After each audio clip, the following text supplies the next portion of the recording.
Hello. I don't know what that was. Um, Hello. This is like right in front. This is so.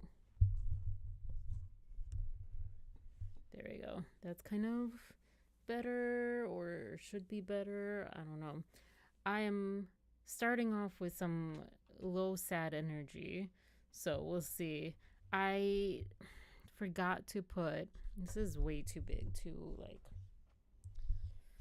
bulky or whatever. I forgot to put um the intro. I had that graphic at the beginning. I probably should do another one anyways because that no one was answering that question, and it probably is just like better to just put like we'll be on in a second or whatever, or a countdown. I don't know how to do that. That's probably StreamYard and more expensive stuff. But yeah, I could put music on. I might put music on. Let me start music, and maybe it'll be an inspired moment later. But anyways, welcome. Happy Friday. It kind of doesn't feel like Friday. Um, no, it kind of does. The last 2 days I didn't do anything, so it feels nice, I guess, but also like Friday typically I go to Zumba, and I didn't go this morning because there was a storm here last night. Had my parakeets downstairs, but it was too freezing, so had to like stay on with the heater, and I thought, "Oh, it'll like stay warm until later on." Um and then I don't know. I took them upstairs when the storm passed enough, and I was like, okay, it's safe enough, and it's too cold down here. And then other things happened. So yeah, it was a long night. So I'm kind of bummed that I missed. I am kind of bummed that I missed Zumba. I am. I did. Yeah, I did 3 times last weekend. So maybe no. Technically, I guess I can say like, oh, it counts, but it's not about that. Um, I think my dog either wants. I think she just wants a treat. She's staring at me with those like crying eyes. She might want to go outside though. 1 second.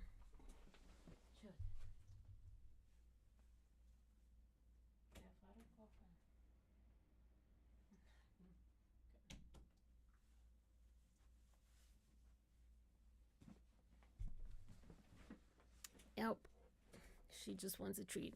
Anyways, what was I saying? Oh, Zumba, yeah. So, I could go tomorrow morning, but I really don't feel like it. I think I need a few days, like these last 3 days, just to have them, like, just be a vacation. Um, but Sunday, Monday, etc., etc. Um, so yeah, oh my gosh, my dog is just like so annoying right now. There was something else. I don't remember. Oh, I started my Candida diet, but not really Candida diet, just like a very low sugar diet and starch. Um, Hold on 1 second.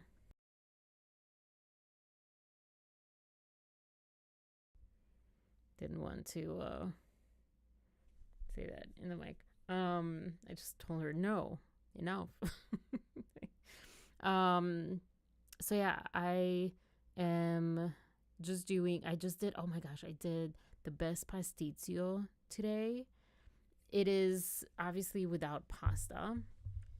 Um, I put palmini, I think it's called, like palm hearts pasta.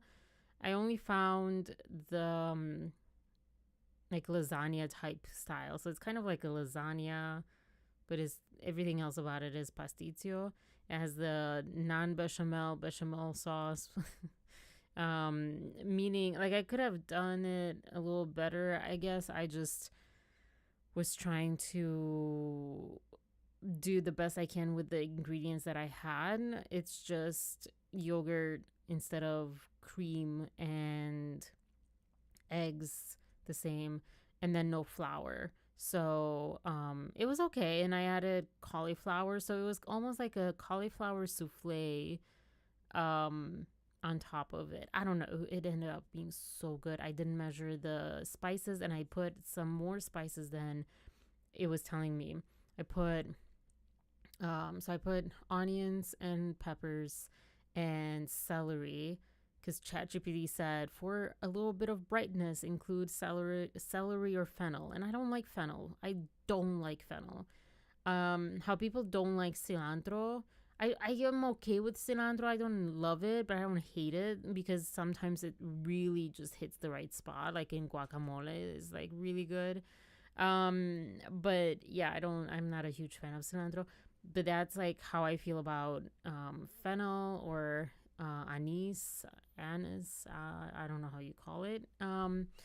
Which I believe is kind of the same plant or similar plants or something. I don't know, or just it tastes kind of similar. And licorice, they're all kind of root beer, cannot stand it. So that whole family of taste, I wasn't born with, or I mean, I was born with technically, I think, or whatever, but I wasn't introduced until I came here, and even here, like barely. So I just don't like it.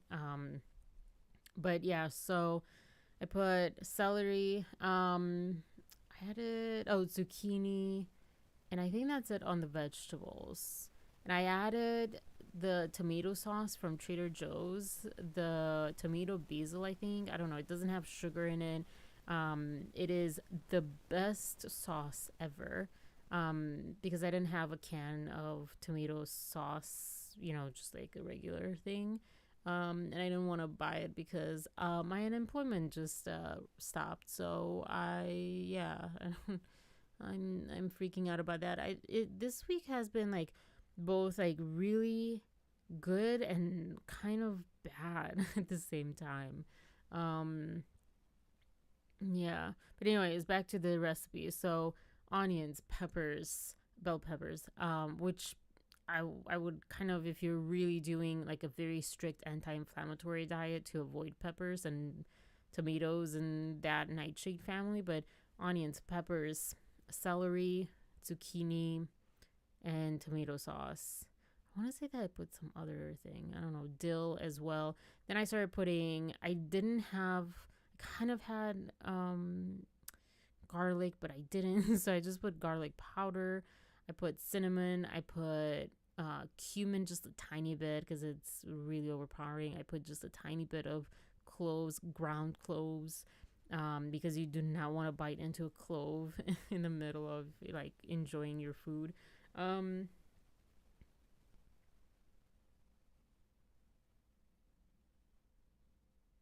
I almost put oregano, but I forgot about it, and I'm glad that I did. I also put caraway seeds because I love caraway seeds. That's something I grew up on.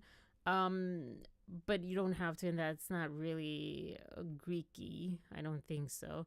And then fried the daffin, which is a bay leaf.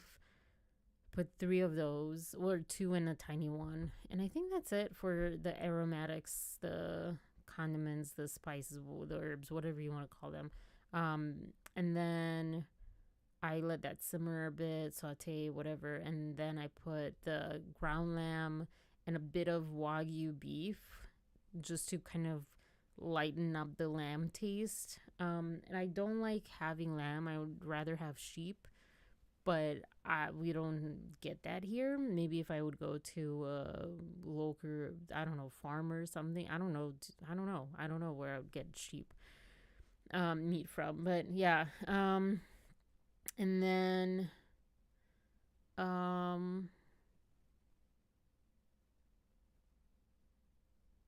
think that's it. And I just let it simmer for.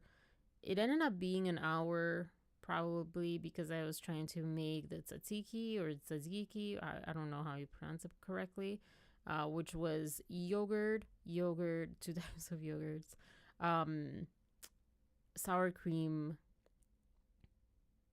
cucumbers. I got 4 of my own cucumbers. Let me show you the pictures. Where is it? I was so excited. Well, I was actually shocked. And also, they're really gross on the vine or something. But I was so excited when I tasted one, and it was so good. Where are they? I guess that was 2 days ago. Wow, time flew by. So this was my recoltes, we would say in Romanian. Um, can you zoom? Can you please? Can you please? Anyways, those are three. One fell on the ground where all the possums, I see them on the camera. They all pass by. Well, actually, not in that spot, but I was like, let me keep this one apart. The middle, the small one, that one tasted the best, and the seeds weren't tough. I don't know which one out of the other two I started on, and the seeds were a bit more tough, unfortunately. So I think tomorrow or the day after that, um, that I, sorry, I just got a reply. I'm like, if you replied 20 minutes ago, when, because I have this like ticket. I think I mentioned I have like a monthly ticket, and yeah, anyways, and on Fandango, or like a monthly $10 off or whatever, and it was expiring tomorrow, and I was like, oh crap, and I meant to like say something before, so I guess it's like both and neither of our faults. Anyways, um but yeah, movie, I'm all over the place. I'm all over the place. I'm sorry, today is going to suck, and today's like, I don't know. Something's up in the air. Oh, and I was watching. Oh my gosh, food. Let me finish with the food. I think that's it. Oh, and I put a little bit lemon juice into the cucumbers. I put two small Persian cucumbers from Trader Joe's. Half of my one, which equals to about the same. So about 3 to 4 cucumbers, like this size, and dill, yogurt, like Icelandic yogurt, because Greek yogurt in America is not Greek yogurt, but whatever. Or not like the one that I know of. Icelandic yogurt, European yogurt, and sour cream, garlic powder, and which I think is better for tzatziki. This one is actually really good garlic powder. I'm surprised that it tastes really good. And I feel like maybe it's even like less harsh on the system too. I don't know, maybe not. And lemon juice, which I was like, are putting lemon juice on, um, like combined with like yogurt. I don't know, doesn't it like curdle it? But I guess it didn't. So it's pretty good. And salt, I need to add more salt. And yeah, and then I did the bechamel, like I said, yogurt, and I think I put sour cream as well into 2 eggs, and then I did put Parmesan cheese. You're not supposed to use cheese technically, but you're using yogurt. Parmesan is more aged and doesn't have lactose and stuff, so it should be okay. And then I think I just put salt and pepper because I didn't have nutmeg, and the cauliflower. And the cauliflower I didn't boil enough because it was supposed to like mash and like create more creaminess. And yeah. So um and I put like the palm hearts, and then yeah, I don't know, it just ended up being so good. I know how many minutes have I talked about this? A long time, but you know what? Whatever. Whatever. Um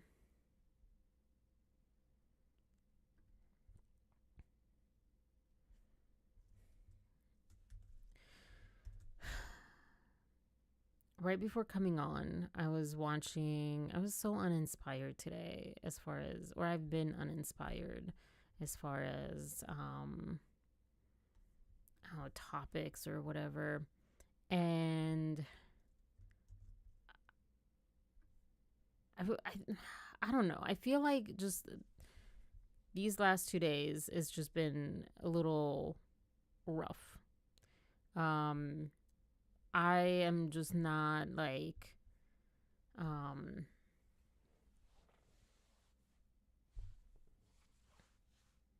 okay. I am not clear minded as well. I am as well as yeah, as usual. I am like brain fogginess, um tired, etc. I'm just drained. I'm just having, a couple of days. It's okay. It's more biological than emotional or social or anything like that. So it's okay. It'll pass. But yeah, I wasn't really inspired. I was trying to do some work for my acting school. Oh my god, I'm so excited about one of the clips that we filmed the other day.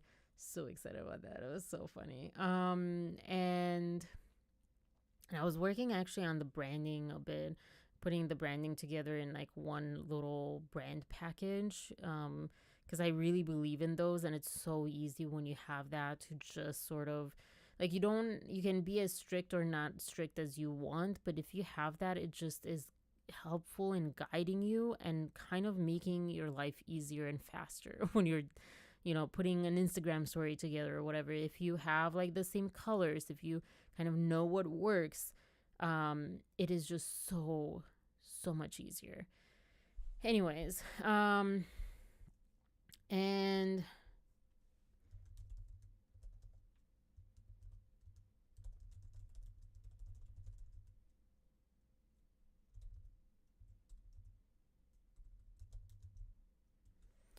um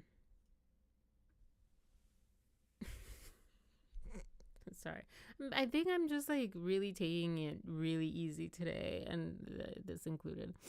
um there's so much exciting stuff. I'm just like i'm I'm struggling. Okay, so yeah, I mean, I was trying to put that together, or I have been here and there. I feel overwhelmed, um just with this whole week. I have a new friend, and that's been energizing, and also um taking more time up, because when you're alone, no one's taking your time.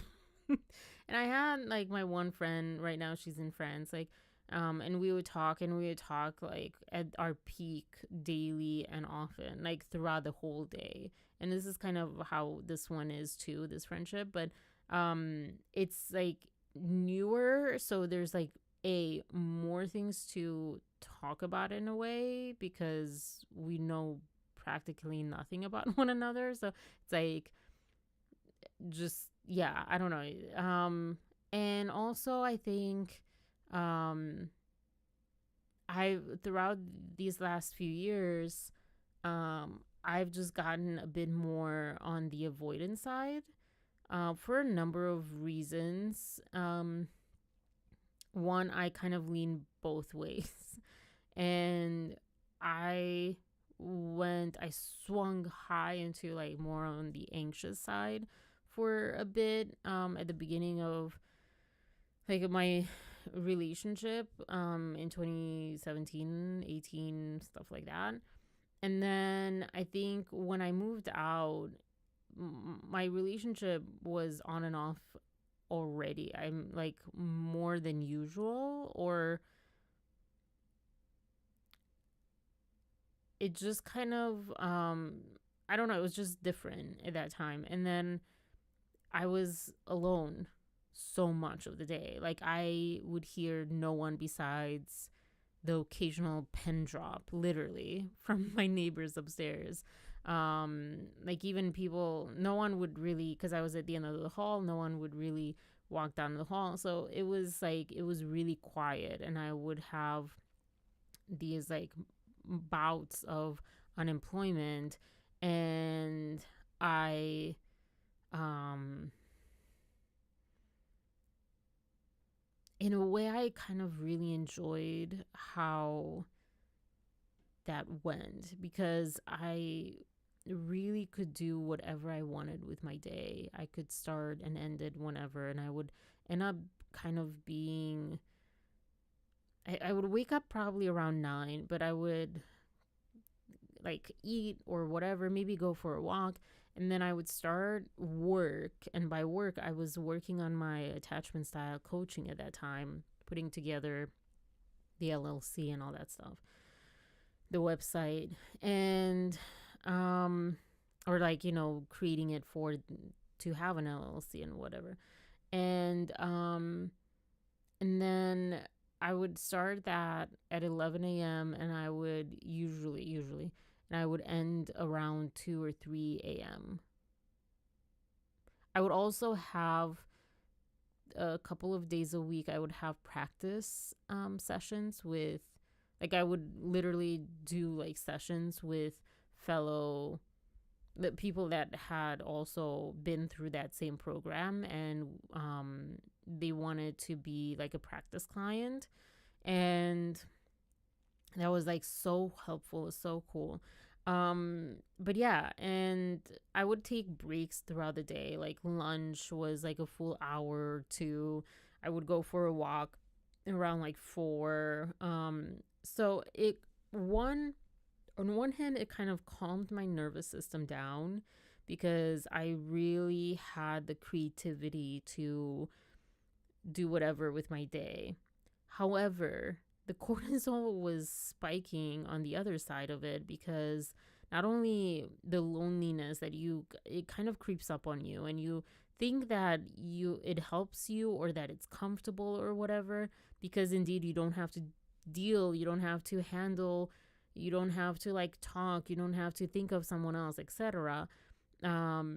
However, we're not created for loneliness. Literally, I feel like I've talked about the one experiment before, with the monkeys, and also with children in orphanages. Like, you know, food, water, and I guess shelter, but food and water are not the only needs that we have, that affect us physically, like our biology, and even like passing away and stuff because of a lack of it. So like loneliness is a big thing, but it really sneaks up on you, and at first it feels kind of like a breath of fresh air or comfortable. And then but yeah, but so that was, but I think what was more like stressful was that I wasn't making money, and I was having a very, very, very high rent, and I wasn't making money, and I was also just burned out too. Like, I've been burned out so much. And so it was like, take it and leave it kind of things. And then also I was kind of dependent, not kind of, I was completely dependent on myself as far as groceries. And if I wasn't cooking or buying food or whatever, no one was. There was no food that I could like, oh, let me take this for today, and I'll make it up next time or whatever. Although that my parents don't really ask me to like put things back or whatever, because it's mostly the other way around. I feel like they get food from me, I think. I don't know. So yeah, I don't even know how I ended up on this topic.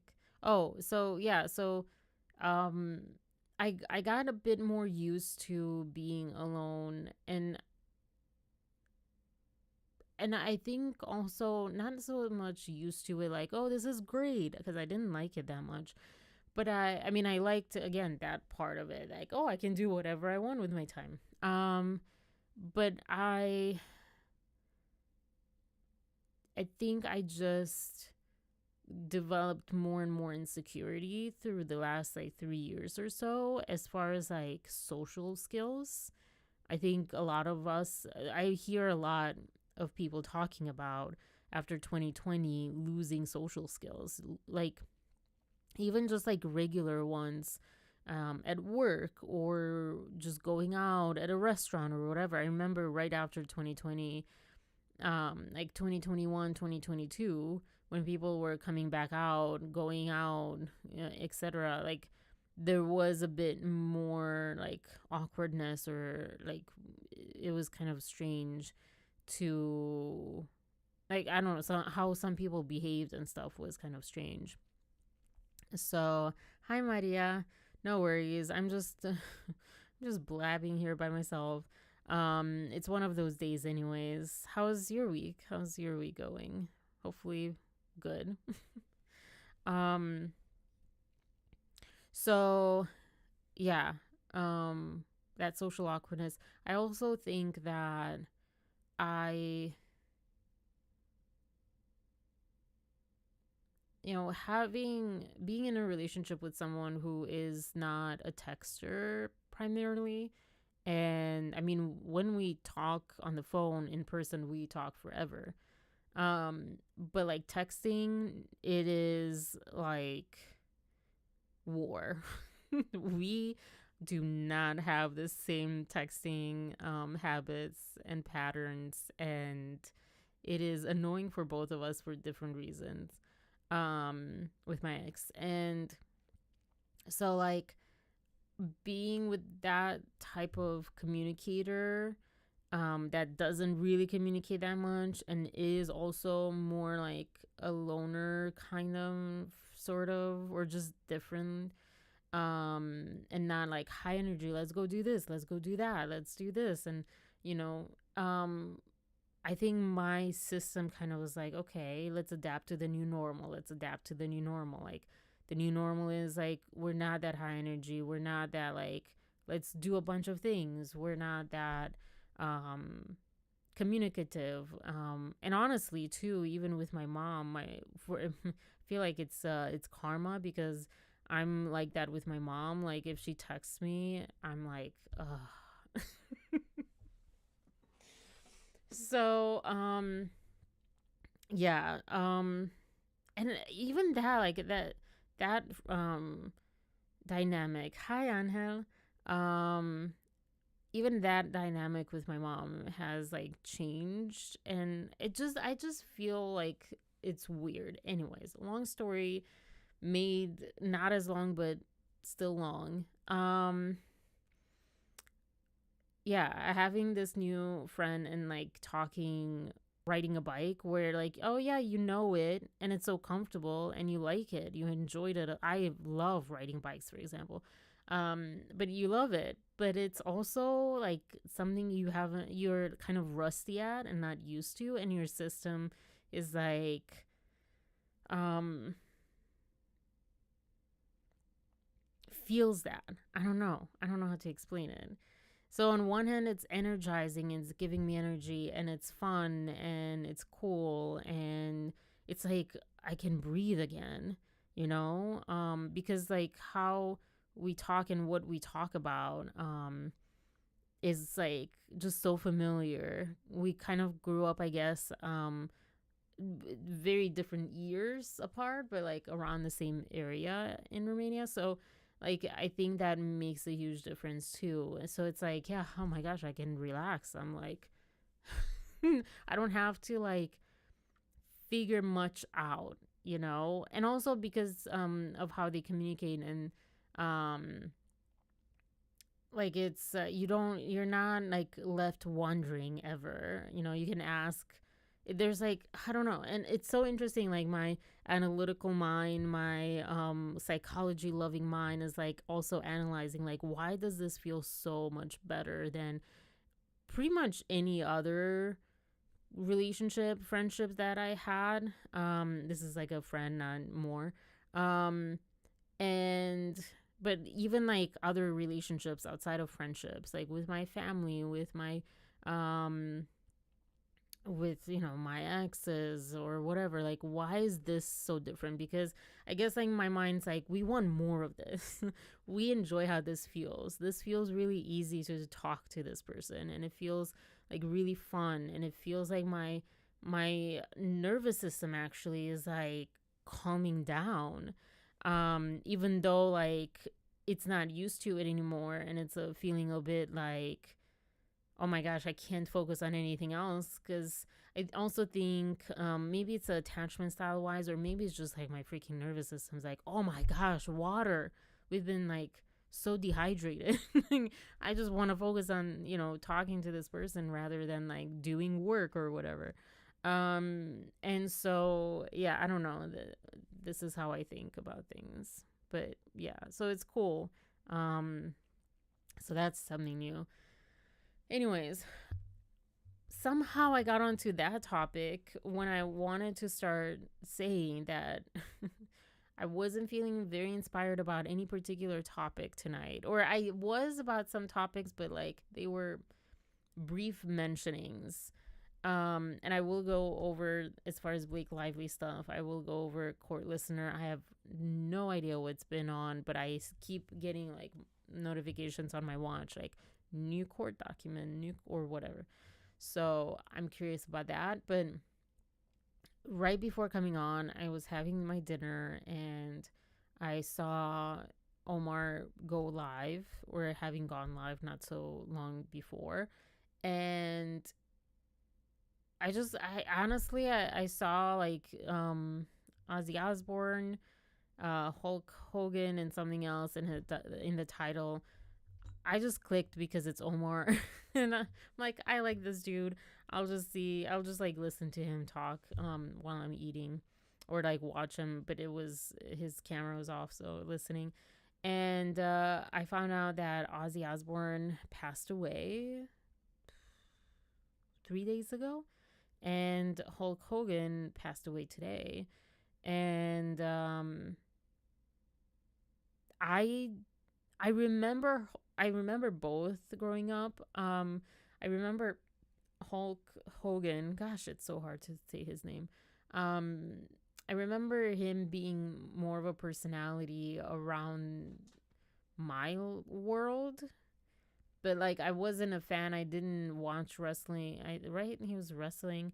None of my family or their friends, like no one in my life watched that, but he was so beyond that. He was kind of like The Rock now, I feel like, in the 90s or something, or that's how it feels like.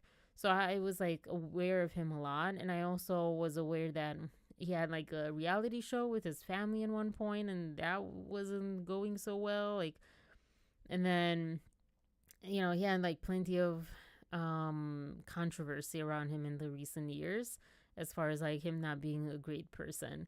Um, but yeah, still kind of, when you know of someone like that kind of celebrity, yeah, WWF, uh, Raw, um, when you know of someone like that and you are kind of imprinted in a way with their name, um, as as you're growing up, or like through adolescence or whatever, it's like it hits you when you're like, you learn that they passed away. And then or when you learn that they're jerks too. um and then with Ozzy Osbourne, I don't know anything. I remember when him and his family, or his family, I don't know, I remember there was a reality TV show, and that's, I think, how I really heard about him. Or maybe I heard about him before, I don't know. No one in my family listened to that music, but I believe they knew about him.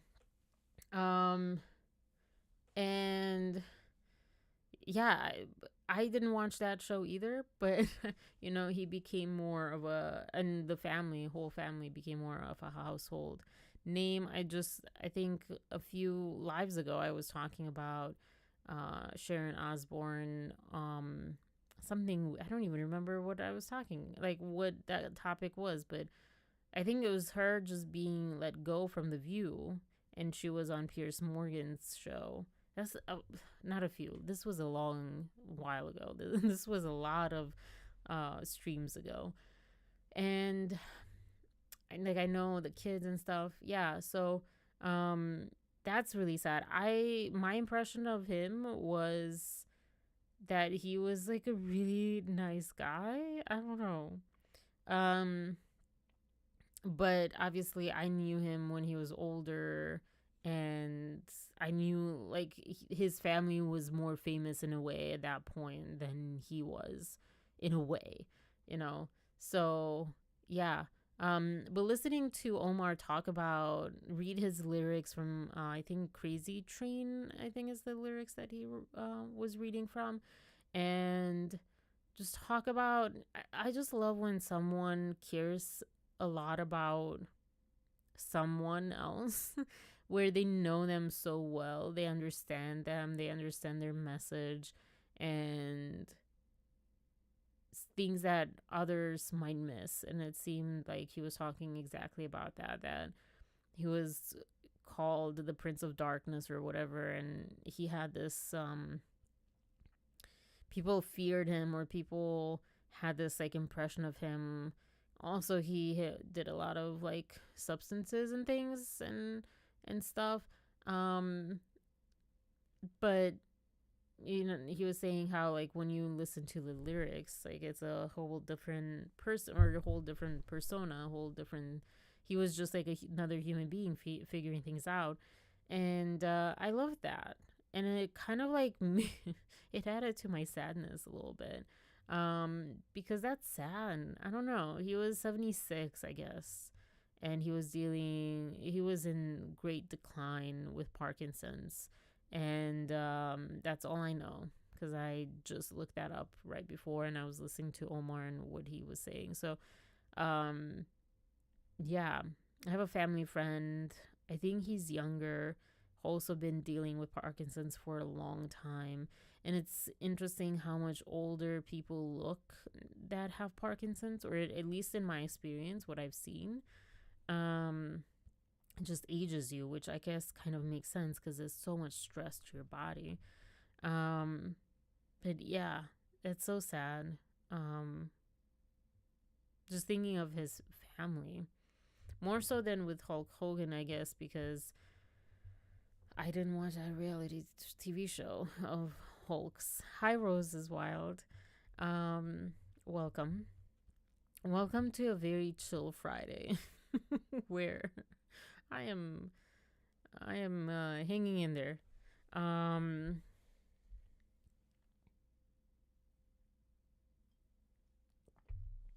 and it's really, this is going to, I feel bad saying this now because, you know, for a while no one was here. So I'm like, oh, okay, you know what? This is actually not that bad because I can just talk about myself. um, yeah, but now I'm like, oh, well, I need to like present some stuff. Last thing about myself is I tried doing my nails today.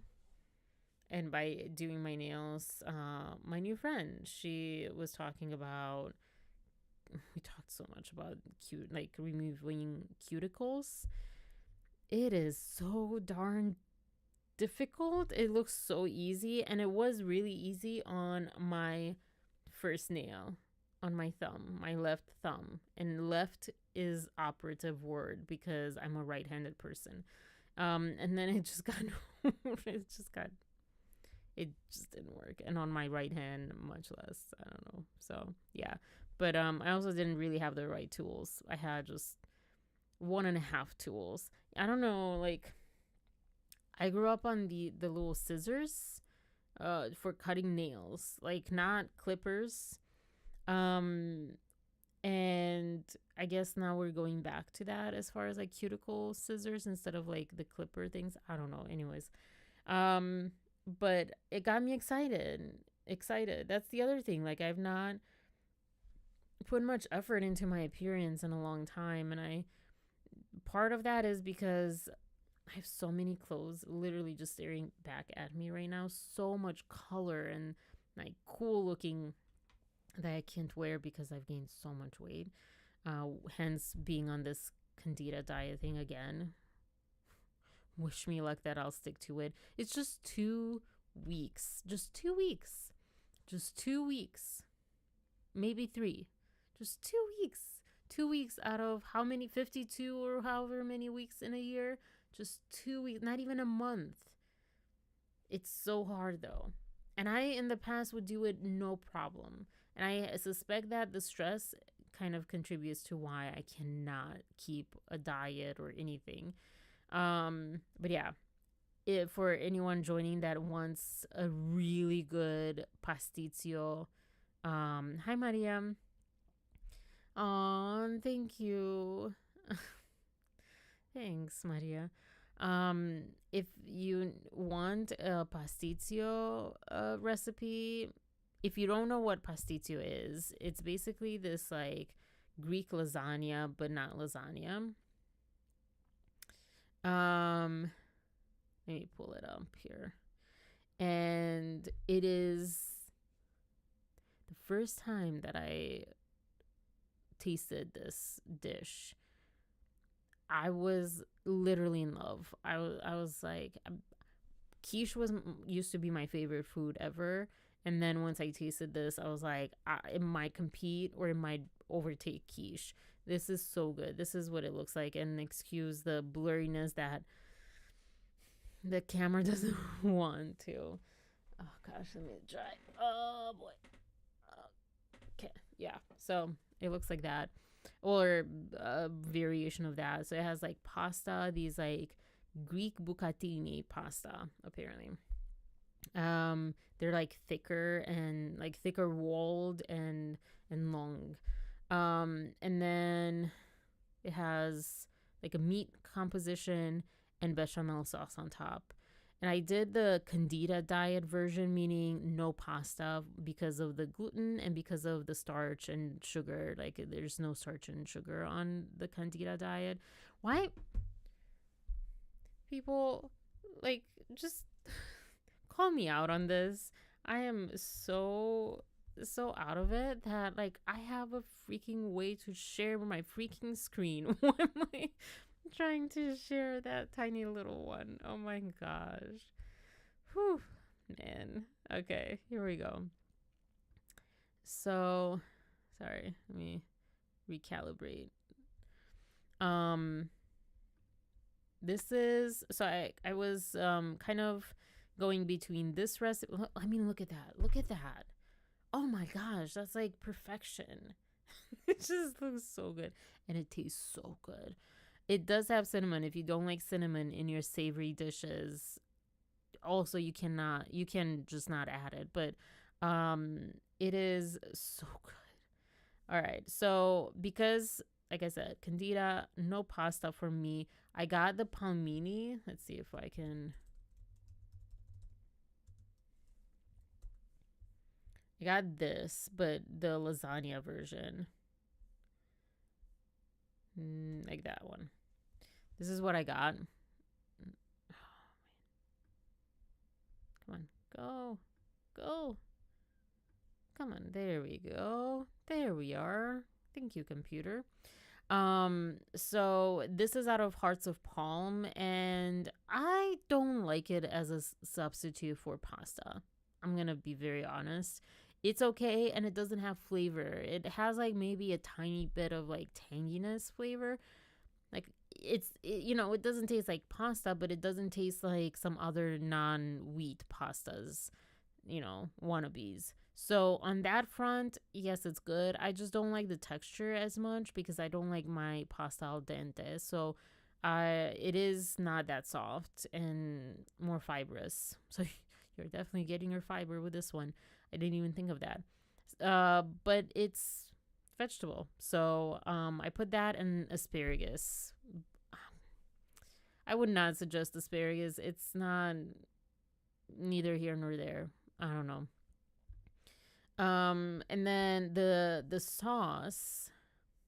So that's a Greek bucatini. They just say it's different. So the sauce, I did it differently. So I put, first of all, lamb, and I try to avoid using lamb. But that's also part of like my candida thing, is like trying to avoid beef. But I did put like a tiny bit, like a fourth cup or whatever of Wagyu beef, because everything else is chewing gum, because they took the fat out of every beef. The only way to get like good minced beef or ground beef is, I just turned British because I like minced more, um, is to make your own. My mom sometimes gets those like cutlets or whatever, pork or beef or whatever, those like cuts of meat that have a little bit of marbling around it, around them, from Costco. And it it is more effort, and she hates cooking and being in the kitchen, so she doesn't do this often. But when she does, it's like, okay, I can eat this. Otherwise, it's chewing gum. That is one way to get people to not eat beef, except I guess I'm the only one who just doesn't eat beef, because I literally am going to sit there and chew and chew and chew, and it never breaks down so I can swallow it. So, and then it gives you like really bad digestive issues, because even though fat also, like getting too much fat, too much grease in your food also gives you issues, so does when you can't digest something because it has just like nothing in it. So yeah, anyway, so I combined lamb with a little bit of that. I put garlic powder because I didn't have garlic. So I put onions to saute, like olive oil, onions, bell peppers, just a little bit. I would avoid it, but in the future, but yeah. And zucchini, and what else did I say that I put? I forget. Oh, celery, because ChatGPT was like, "Oh, let's freshen it up, give a little bit more brightness to it." And I hate fennel, so it was between those two. And then saute that with garlic paste. Sorry, garlic powder, because I didn't really have garlic, fresh garlic, and I feel like it's easier in the stomach too. I did put cinnamon, and I did put ground cloves, because you do not want to. Um, literally, they put literally one tiny clove for this whole thing. But yeah, it is powerful, and I put like probably the equivalent of one clove, but just grounded. You do not want to bite into a clove. I've I've done that at the beginning of my cooking days, when I was like, oh yeah, okay, cool, in like a pumpkin pie or something. Not a good idea. And then I put a couple of bay leaves, and I put a little bit of cumin myself, and caraway seeds. I would not recommend those. I just like caraway seeds, but it's not really Greek. And I feel like something else. Oh, I actually put turmeric, and you can't really taste it. I was like, oh, this is healthy. I'll just put this extra color. I don't know. Didn't put the cubes. You don't need them. You do not need them. It tastes so good without them. You do not need the cubes. And then I put the Trader Joe's tomato sauce. Let me see which one. Because this sauce, I was just mentioning it earlier. This one. This is, if I tell you that this is the most amazing tomato sauce that you can buy, not make, but buy, it tastes like it's handmade. It tastes like you just made it. It is so good. It has no sugar in it either. It is so, so good. As good as this picture. It is so good. So I put that. And I put ground cinnamon, not like a stick. And that's it. And I didn't put any of that, because it had just juices from everything, and salt and pepper I put. So amazing. It tastes so freaking amazing. And it smells so good. And I will probably have indigestion tonight, because I ate twice. I ate three things. And then I didn't put any of this in my bechamel sauce, because I can't have milk or flour or butter really, and I didn't have nutmeg or cheese. So I did put parmesan. I put 2 eggs, yogurt, sour cream, and cauliflower. Oh, it has some great stuff. Not always the best stuff. But yeah, Trader Joe's has some pretty good things. It sucks that you don't have one next to you. I technically don't either, but like I have one close enough where I can drive to it. But yeah, I know it's not everywhere. Just like I feel like with Little, if anyone knows Little, I'm just like I'm on their case on Instagram like all the time. Like, when are you coming here? When are you coming here? When they're like, we don't have any plans, we don't know. Like, when are you coming here? I'm literally, I this is how out of it I was in the last 2 days because I really want to call. We have some new shops being developed here, and I literally want to call the city, or I don't even know. Start with whoever.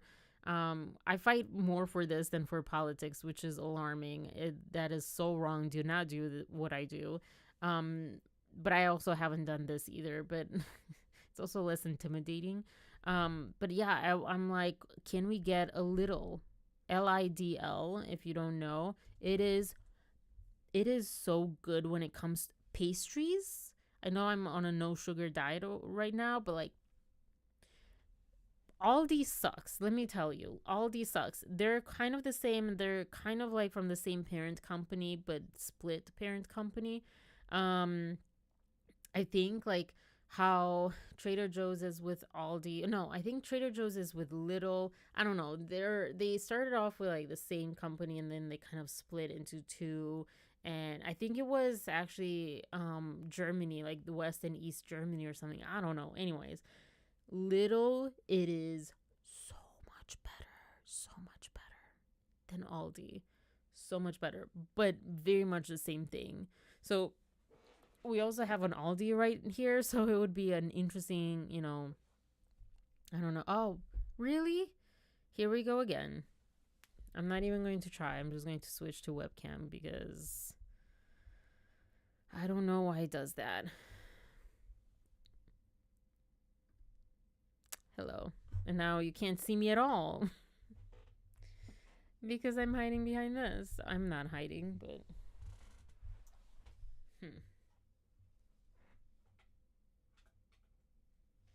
maybe I'll come back later.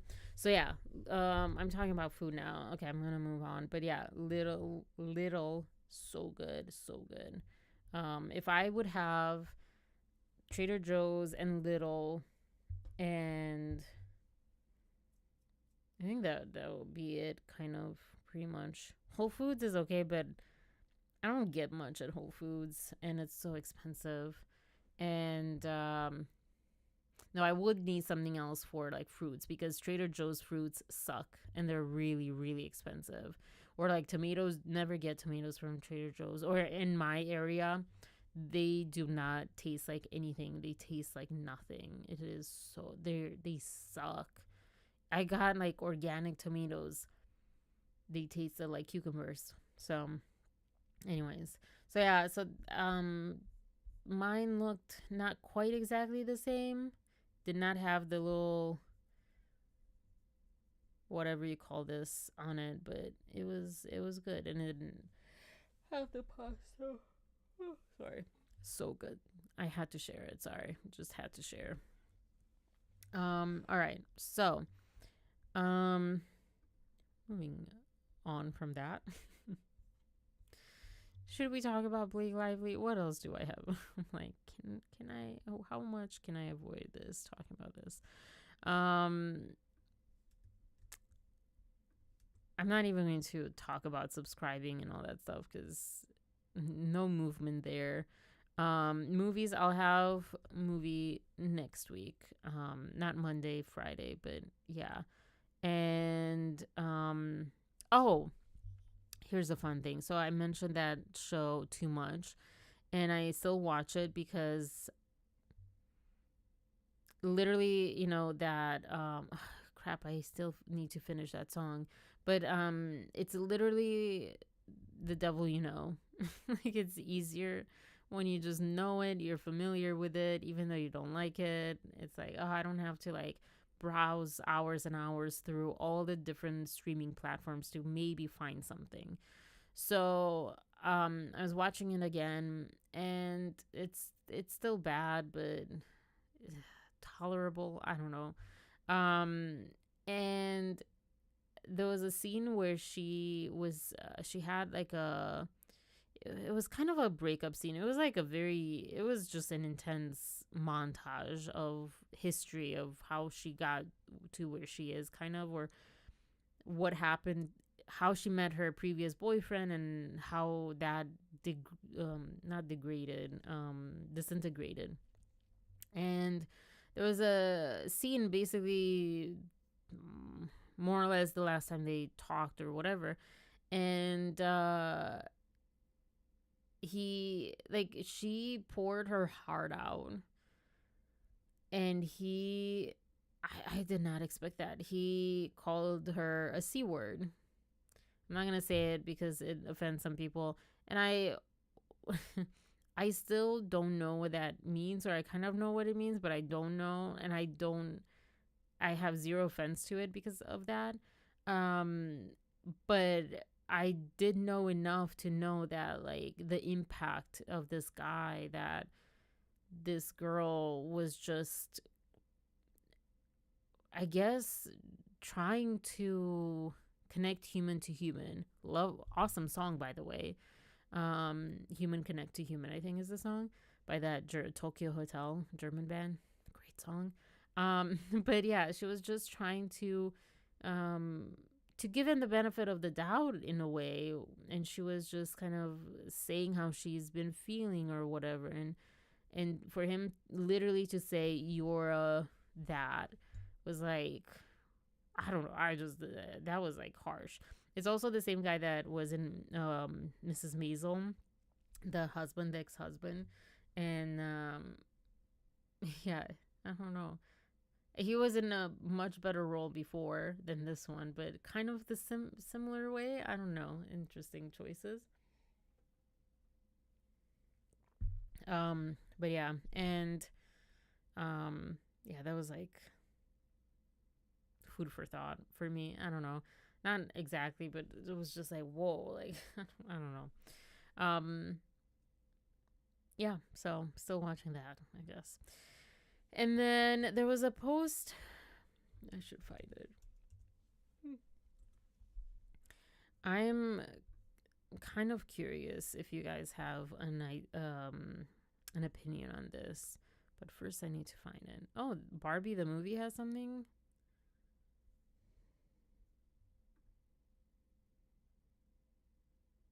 Oh, Barbie has become the first film to join the 1 million reviews club on Letterboxd. Don't even know what Letterboxd is, so good for them. Um, that came out 2 years ago, didn't it, Barbie? It's a good one. That was a good one. It's always with Instagram, like, where did I save this? Devil Wears Prada, that's filming, and that's kind of cool. And by the time I'm even finding whatever I'm supposed to find, I again don't even remember what I'm supposed to be looking for. Oh my gosh. Oh, Dave Neal posted something about Justin Timberlake in Romania, how he didn't even sing or whatever. I'm like, this is so ridiculous, but Romania. And then he also posted, oh, yeah. Oh, I completely forgot about that. Oh my gosh, hold on.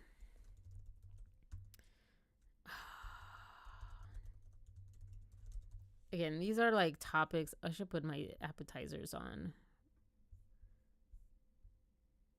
Oh, they are on. Sorry. Because these are like just topics like that. What was I talking about? I was talking about that movie, and then that took me to, where did it take me to? Oh, okay. I got it. I got it. Keep my train of thought. Keep my train of thought. Okay. Whew. Right on time. Okay, so you know that just keep swimming song from Finding Nemo? Man, I don't have like a memory issue, but in that sense, like ADHD wise, like I am Dory. Like, what was I thinking? Oh, shiny new thing over here. Anyways, okay, so I came across this, and this really confused me. And maybe I should have researched this, and I guess I will maybe for Monday. But like, this really, really confused me because between these two is where my daily calories were on average for most of my life, most of my adult life. I don't know before, FabFitFun. What do you call that? My Fitness Pal. Um, I always get the two mixed up. I don't know before that, but um, this is really, and I am close to here now, and I'm thinking maybe this is why Americans are overweight because 2,300 calories. Now, also, this also is impactful when you know the height because um Americans, I guess, are one of the people that are um, more heightened, more taller. And so maybe that kind of takes, and muscular, whatever, that takes into account that. But like I was at this, so I'm like, this doesn't make sense. I feel like, especially when the way that they describe the food conditions, that they barely have anything to eat, 1,400 calories is not that. What they're describing is like, so long story short, I'm not saying that there isn't famine. I believe that there is. I just question these numbers. Whoever made these numbers, not made them up, but like wherever, however these were calculated, because they don't make sense. Because what they're talking about is more like 800 calories a day or less, 300 calories. So I don't know. This is like really, I don't know. I just wanted to point that out because it really like stuck out to me. Um yeah, and then I think there was another thing. All the things that, oh, this is a Justin Timberlake thing. Yeah. Fans aren't happy with Justin Timberlake. He was performing at their Electric Castle Festival. I can't really share too much of the audio, but if you just go with me here, it's raining outside, so he's kind of in a hooded outfit, but he's doing that thing where he doesn't sing, he gets the crowd to sing. Say what? He does that, say what? And then the whole crowd sings. And anyway, they were all pissed off because he's quite literally not doing anything. He's kind of dancing goofy. Also, it's not really a sunshine, is there? Drinking problem. He had a DUI last year. Yeah, I don't know. Apparently, Romania doesn't want him back. I don't know, but I was excited about Romania. You literally, oh my god, this was so weird. This was so weird. No, I don't know my... Feels like the... I can't play that. But yeah, this is... I don't know if this is like... If I'm embarrassed, like secondhand embarrassment that people feel, or this is genius. I don't know. Or just like creepy. I don't know what to think about this. But yeah, anyways.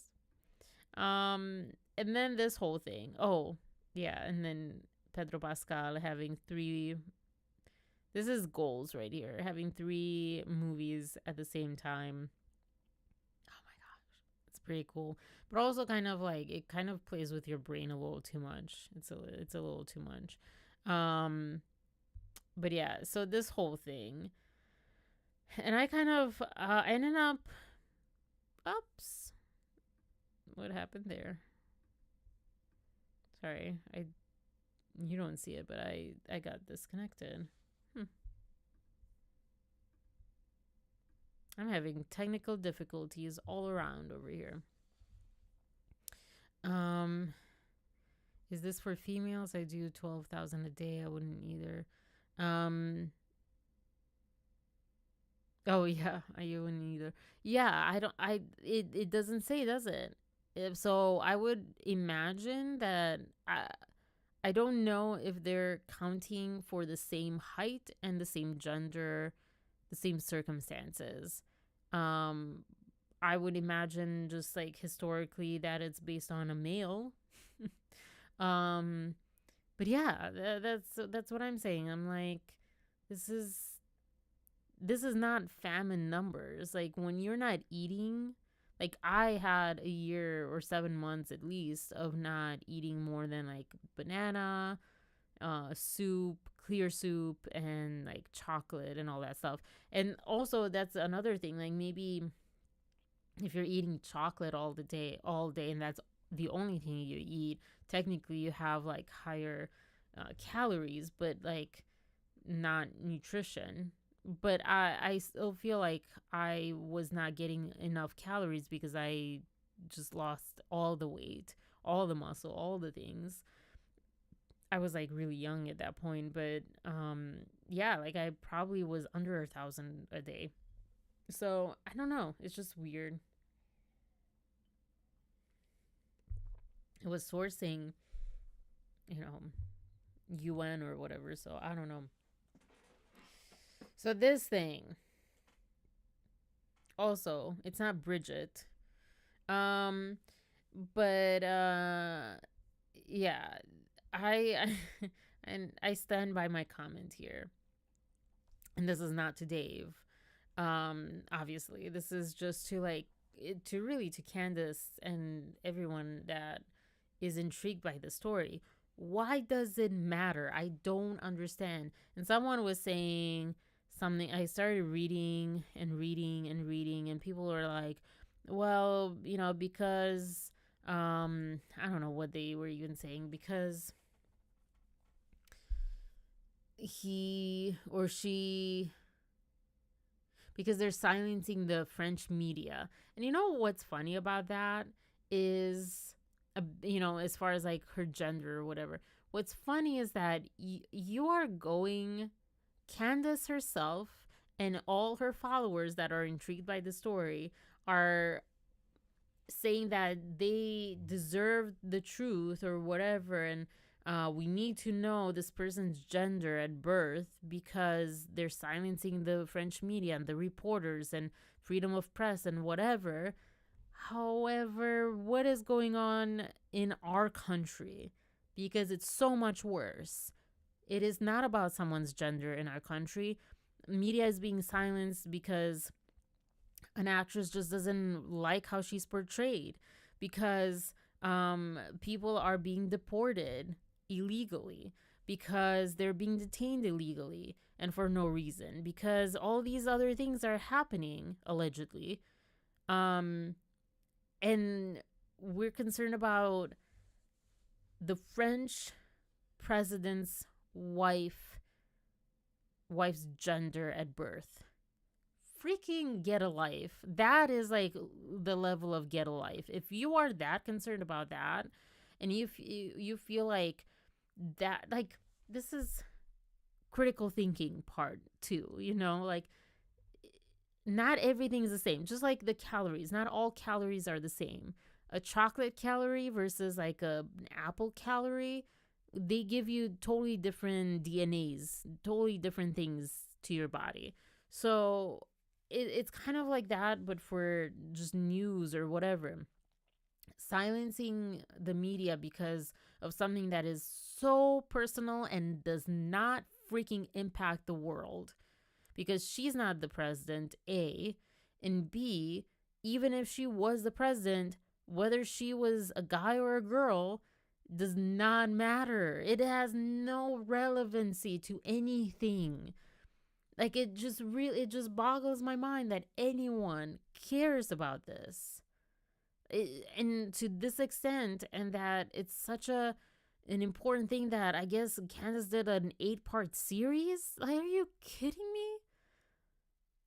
And the people here are like, oh, it looks like you didn't watch it. I don't know if it was to Dave or like someone else in the comments.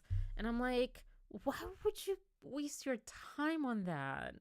Why does this matter? What does it do negatively or positively to your life? Why? That is the level of like just gossip and conspiracy theory that is just irrelevant to your life. But you're trying to make it relevant somehow. I don't even know how. And again, if your argument is that because they're trying to silence the French media about their, investigations into whether or not Brigitte is a male or female, um, look, before you cast stones, look at yourself. You know, before you blame others and you try to save other countries' media, freedom of media and freedom of press, look at your own, because we are in much more dire need of people standing up for freedom of press here in this country. Again, over much tougher topics, and topics that are about life and death for so many people, and that is just spreading. You know, it was a, I don't know if I said this on live last time or it was just like a conversation that I had this week, but you know, the whole Black Lives Matter part, it just seems like it kind of didn't work. Kind of worked, but kind of didn't. I remember someone I was working with a few years ago say, like, everyone forgot, like, how convenient, you know, and um like even black people, like, they just forgot, she was saying, and just got appeased or whatever. And yeah, and here we are, that whole quote that I don't know exactly, but you know, first they come for XYZ, and then they come for the other, you know, the next down the line, and then the next down the line, and you're eventually they're going to come for you. And it's kind of happening. And you know, that was, I think overall there's this like lesson that we're not learning, and I don't know if we're going to learn in time, that um just because it's I don't know if I it was something that I saved. There's like never been a more complacent country or something than the US right now, or something like that. I don't know where it was. um I don't know, but yeah. So um, that's kind of, you know, a bitter lesson that we're unfortunately having to learn, and I don't know if we're learning, because um, it is, maybe because it's such a big country and it's a melting pot. It is easier maybe to say, oh, it's not me, it's not my people.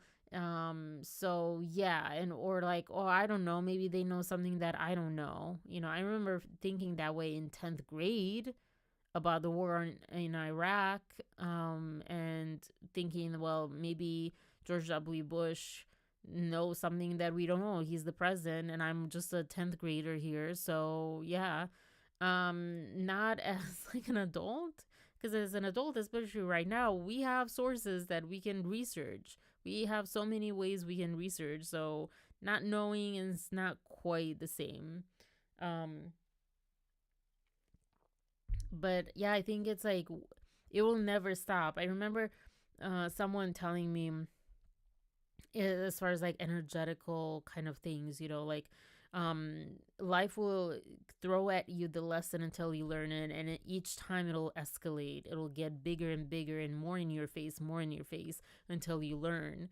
And I that stuck with me, because I think whether or not there is God or a force of the universe that kind of does that or whatever, um I think it's like a good thing to keep in mind, and a good way to kind of look at your life.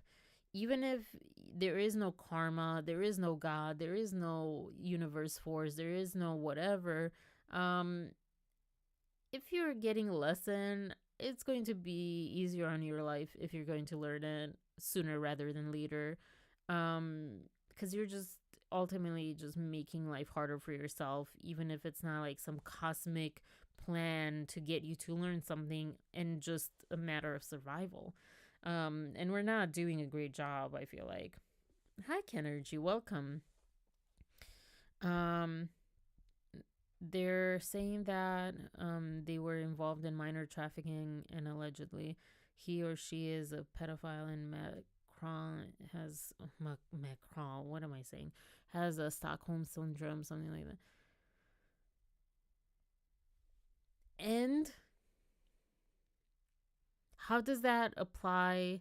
I guess maybe I'll, you know, I should listen to her stuff, because I'm here talking about stuff like this, but like I don't want to. But like how does that, if that is even true, I guess like the trafficking of minors, um alleging that is one thing. Okay. But everything else, I don't know. This is so stupid. I don't know. I don't know. Maybe I'll be proven wrong. And just Candace being a typical Republican trying to deflect on what's going on here in this country. That's yeah. That's what it seems like. It has something to do with Epstein. Does she have the same amount of energy to uncover Trump and Epstein as she has uncovering Macron, Brigitte? I don't even know his first name. Emmanuel? Is that it? I don't know. It sounds like it should go together. But yeah, this is so crap. And Candace was I thought, I mean, she had Russell Brand on, so I thought, that's not why, but I thought she was kind of, um, questioning the current president and everything like that. But yeah, I don't think Trump supporters are Republicans. I don't think it's the same thing. I know we talk about that because it's like he ran under that, and there are people that call themselves Republicans that voted for him, but I don't think it's the same party. I like, as far as values, and even though it was never like amazing for people's values, people's um needs and stuff.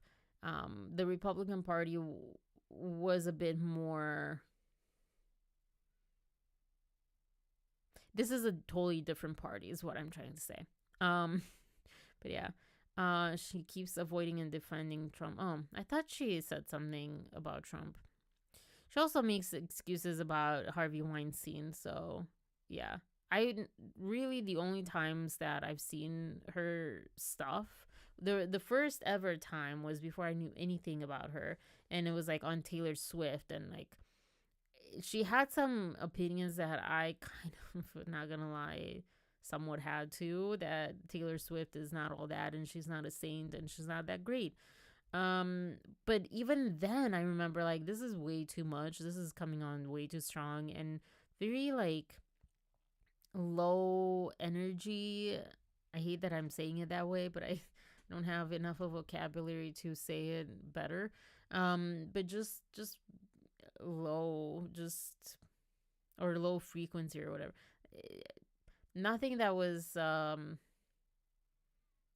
just an observation. Like, it was meant to cause disdain about Taylor Swift or towards her, so she can get more like comments and views and all that stuff and engagement because you hate her, aka Candace. So yeah, she is a very unique person in my perspective because I don't watch people like her usually, and she's so, I don't know. I just feel like not many people in this world are like that. Yeah, not a huge fan, but I watched her stuff on Blake Lively, and that was one of the things that kind of seemed to get everyone on the same side from the political spectrum and whatever. Um, I think I do wonder if her and Megyn Kelly were using, or it just kind of cross, like the cross section of, they maybe were the type of like, oh, just internalized misogyny or whatever. I don't even know if that you can say that about them, but like hating on women or hating, I don't know, they seem to, Kansas seems to hate on everyone. But yeah, that's the only time that I kind of watched her, and even for that I watched just like very few episodes of her show or whatever. um Even about his friendship with, I agree, this is exactly the direction the Republican Party has been moving towards the past 30 years. You think that long? It seems like it's more just in the past like 10 years. Um I mean, her book title, Make Him a Sandwich.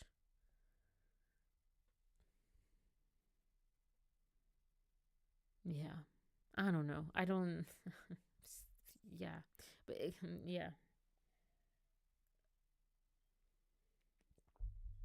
I just I feel like I watched her interview with Russell Brand and I was like, "Yep, no, thank you. This is so it's always like the conspiracy theorist type thing too, where it's starting from a grain of truth and then just like goes that way. I don't know. That's kind of her content. Anyways, but yeah, this whole thing, I don't know, with Brigitte Macron, I wonder if he did that on purpose, or I don't know if that's like some inside thing, because that is all wrong. Um I just feel like it's just stupid. It's just stupid, and it makes sense if it's like deflection. I'm really worried about Americans, like humans in this country, not the country itself.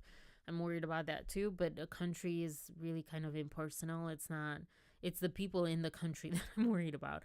I'm worried about all of us. Just I feel like there is so much deflection, and it's just so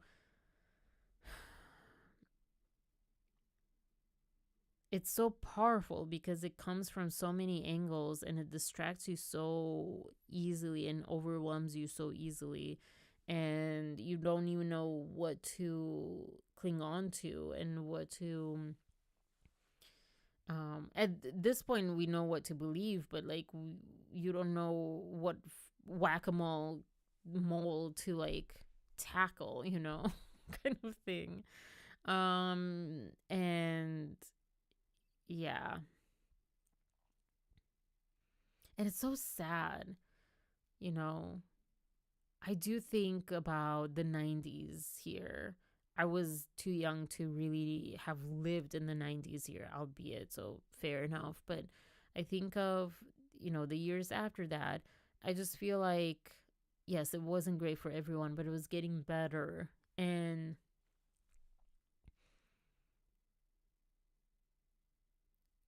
I think I was listening to, who was I listening? Oh, I think I was listening to Omar. And he was saying like the 90s, and then like there was hope, and now it just feels like there's no hope. And um it's just like everything ugly and bad about humanity is being forced down people's throats. And I did notice for a long time that there was this like reverence in being less educated, in being less healthy. There was this like rebellion against evolution, basically, against being better than you were, being better than your ancestors, etc., etc. Like, just keep rising up, rising up. And there was like such a push suddenly, um, where being stupid was the cool thing to do. And almost kind of like with YouTube, and I don't think YouTube started it, but I remember, those brothers that now they're like boxing or whatever. I just find them all ridiculous in general.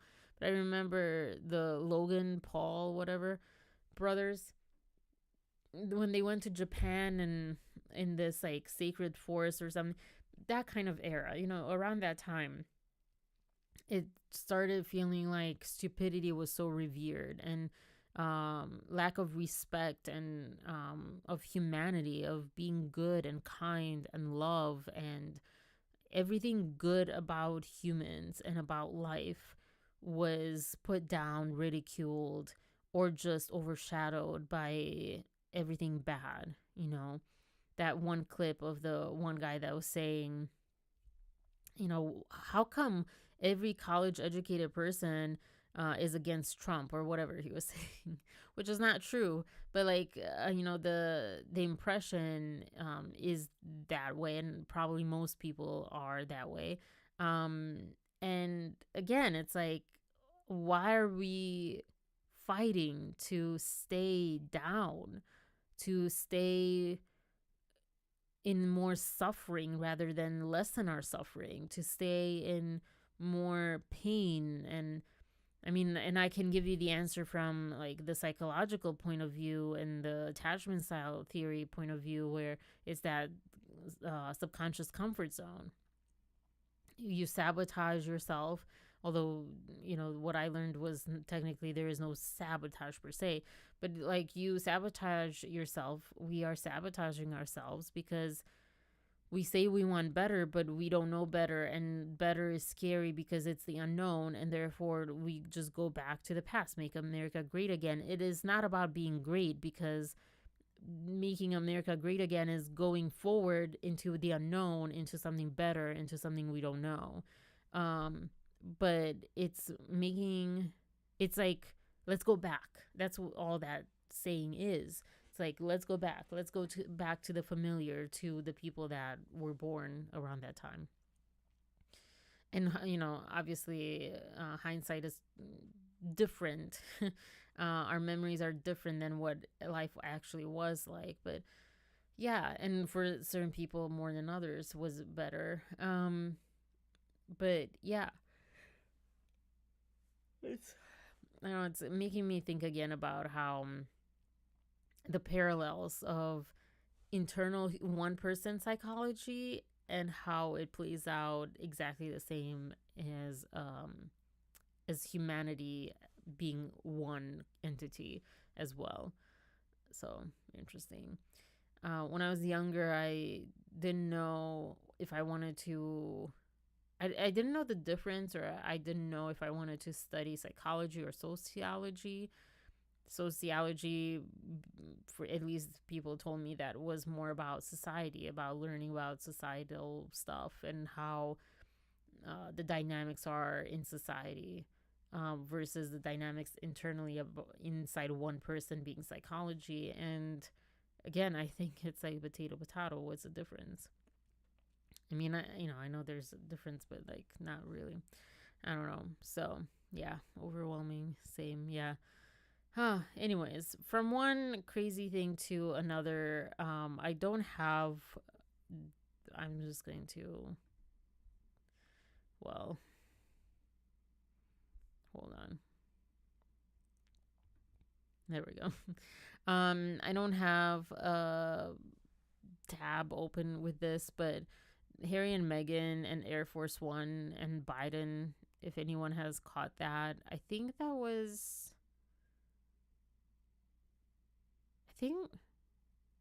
think that was Andy on Popcorn Planet. Um, it was on the Daily Mail. It was a Daily Mail article. So he's like, I don't know if this is really true, but if this is true, as it is alleged, that Harry and Meghan at the Queen's funeral were trying to get on Air Force One to come back to the U.S. with Biden, and they got denied. If that's true, then it is very distasteful, and it is. It is. Because, you know, it is. This isn't just like, hey, can I get on your private jet? This is more like for exposure and for benefits. And so, if that is true, that is truly disgusting. And yeah, I also was seeing that the Netflix is not renewing their contract, but not because necessarily it's not working, but just because they changed their approach to these contracts. And but also at the same time, they're not doing too great. um you know Podcasts flopped or never took off, I don't even know, etc., etc. And yeah,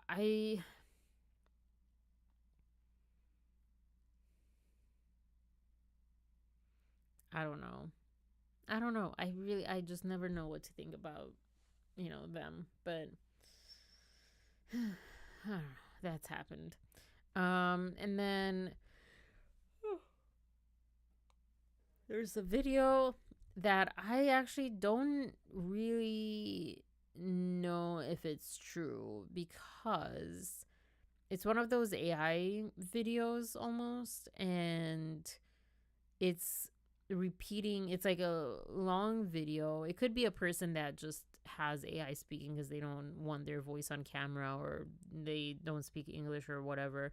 And they also were lazy enough to employ AI to create their script because it's about the Coldplay situation, the CEO couple, you know, and it talks about um like stay tuned all the time for, this is the shocking thing or whatever. And it's literally after 3 times you realize it just repeats the same thing in different verbiage. But basically it's saying that the CEO once, or was there was like whispers allegedly that he was looking to sue Coldplay because he wasn't warned. This is complete, like literally so alleged that, again, right now, the only thing I heard this on was this AI made video and some other channel that was covering it and reacting to it, kind of like I'm now. And if that's true, though, that is more reason that I feel, in my opinion, that I feel this guy deserves what he had, and the whole world making fun of him and all that stuff, because that's not something that um I don't know. You know how there was that what study or whatever that was saying that CEOs and there's as many psychopaths as CEOs or up top owners, business owners, whatever, as um, there are in jail. And I'm not saying that's particularly, I think, how people use gaslighting is how I'm using that word right now. I'm not saying like literally the psychological term of psychopathy, but how people say like sociopaths or whatever, people that don't have much empathy and don't care and step on people and um, take advantage of other people and have affairs and don't bend the rules and don't have much morality and all that stuff. That's what I'm talking about, which is not just psychopaths. And yeah, like if that's true that he's trying to sue Coldplay for something, I'll just say one thing about that. Whether or not there was like something in the when he purchased the tickets or whoever, which he probably didn't purchase them himself anyways. But if if truly there was no warning, which that video that it was so badly made was saying that there was in the fine print, um even if not, one of the clips that I saw clearly shows the camera was not first on them. It was going around to other people. So I'm sorry, mister, but that's on you.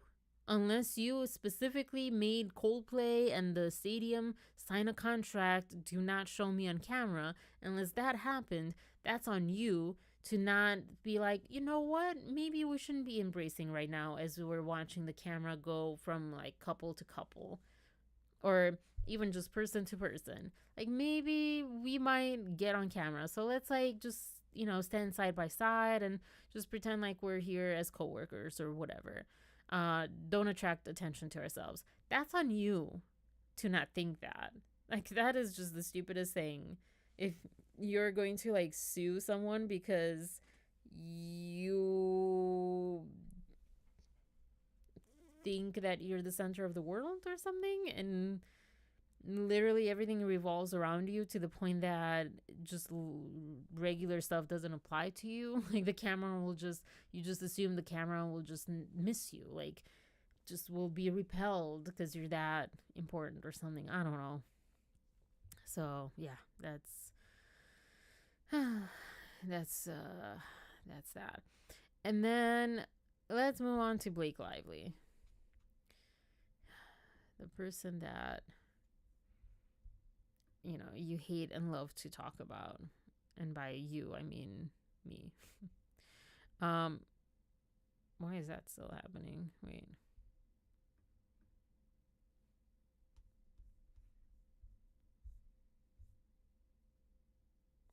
Why is that? I just closed out of that. What the heck?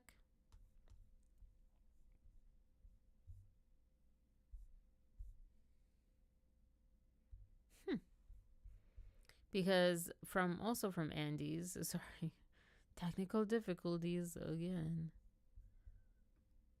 What the heck? What the heck?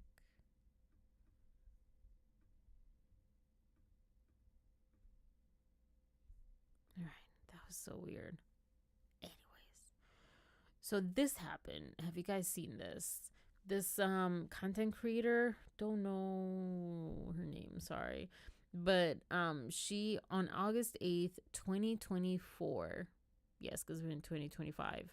Um she got this message. She was reacting to the bad marketing choices that It Ends With Us was making. And probably saying something like, Justin was handling it better, basically the gist. And she got this message.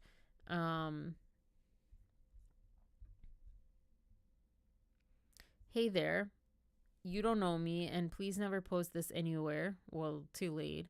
But for your own awareness, I just thought I'd message you. A lot happened on set that will eventually come out, but if I were you, I'd take those videos down. I can promise you wholeheartedly that the female cast members are victims. Like all of them. That's all I can say, but to put any negative press on people going through it is just probably the last thing they need. Again, um, obviously you had zero idea, but just wanted to give you a heads up. It will come out in their own time, but Blake is as sweet and innocent as ever. So you know who wrote this. And you are correct that her husband absolutely is there to protect her. You know who wrote this. No one in the industry calls Blake innocent and sweet. So the whole thing is that the whole industry doesn't like Blake Lively. The whole industry, from what I hear online, all the people's sources, and before even this happened, we have her own cast members on Gossip Girl constantly hating her on camera. So like for the behind the scenes stuff. So like who wrote this. And also the whole people going through this, they were saying what they were saying on camera, like through promoting the movie. And this also makes it sound like it was some sort of like mass SHing, which is ridiculous, I feel like. And Blake was not really going through anything. She was just being tone deaf. Like she wasn't deflecting from the message, as in, it hurt her so much. Like, oh yeah, I have experience with this and this is awful. No, she was deflecting from the message like, I don't have experience with this. And, this movie is about this girl that is suddenly having like success in career and success in her love life and success in this and success in that. And suddenly her past comes to get her. That was like a clip that I saw. I forget where I saw it, from her talking on the red carpet at one of these premieres. So She wasn't going through anything. I mean, she was going through something, but she wasn't going through what this message implies. Um, not that way, allegedly. That's my impression. But yeah, like, I, I feel like I should just have perpetually a bar at the bottom saying, "This is all my opinion. This is all my opinion." Just to not have to say that all the time. Because I forget that people, how people used to say, "Oh, people can't take a joke." Like, people can't take opinions right now. Um, but yeah, this is just an insane text message. I mean, not text message. I think she got it on TikTok or Instagram. I don't know. It's insane that someone wrote this. And again, I don't know exactly the person, but I know what camp it came from. And it's not, because later on they said that they know someone that was on set or something like that, or a family member that was on set or something. And yeah, no. Um, in all the Reddit posts that we saw that were saying something negative about Justin, none of them said that Blake is as sweet and innocent as ever. So that, to me, that's like the key line right there. If they didn't write that, they could maybe get away with it to be less obvious, but them writing that is like, there is only one side, one person, one side of people that would ever write that, and it is not just random family members and friends of crew that worked on the show, on the movie, or whatever. um or maybe, I guess, it could be like, when I think of Isabella Ferrer and how she basically, Blake seemed to allegedly, in my opinion, from what we've seen, groom her. It could be one of her friends or something. Yeah. But yeah, it's definitely sent with an intent. But yeah, so that was interesting. And Andy also I talked with Omar about whether or not Blake would go to jail about, I think it was like, oh, I should, movie, general news, already did that. And yeah, basically, Omar was saying that it is highly, highly, highly unlikely. However, with, I think it was Stephanie Jones, or I forget, yeah, Leslie Sloan, they're just so like potato to me. I cannot tell the difference between the two of them. Like in names, also, like Leslie, Stephanie, I don't know, they just have bland names, and then they're both like wannabe blondes, and they're just kind of blah. I don't know. Leslie Sloan looks a little strange. I don't know if it's like the angle, the like camera shots that she's always captured on, but she always looks kind of evil.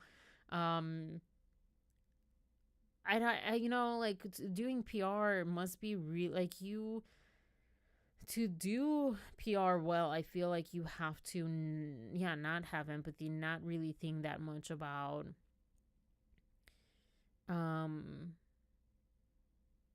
integrity. So, maybe she looks that way because of her job. Like, in Romanian, we have this word saying defect profesional, which means like if you're working as a teacher, for example, you come home and you like talk like you would talk to your students, to your like husband or whatever.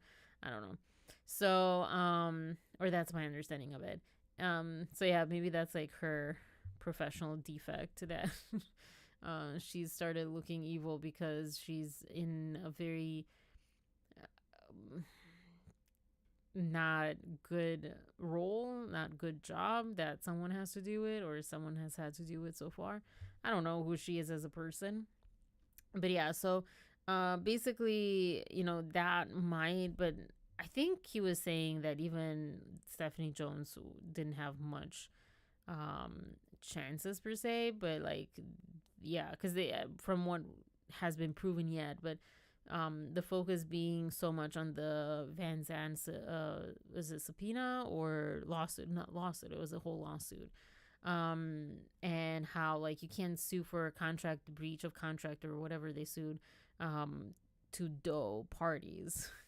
Like, you know who you entered in a contract with, you know.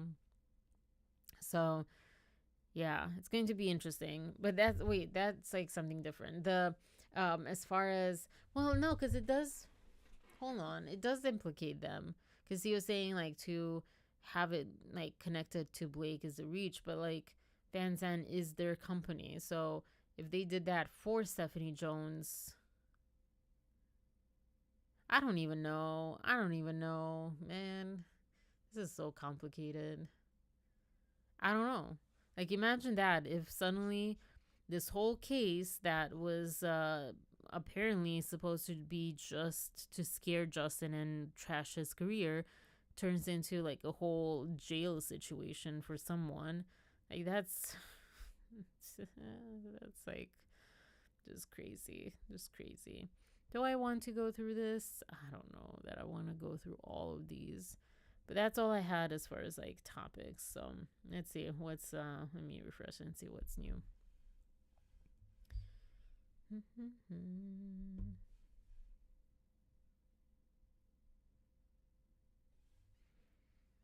um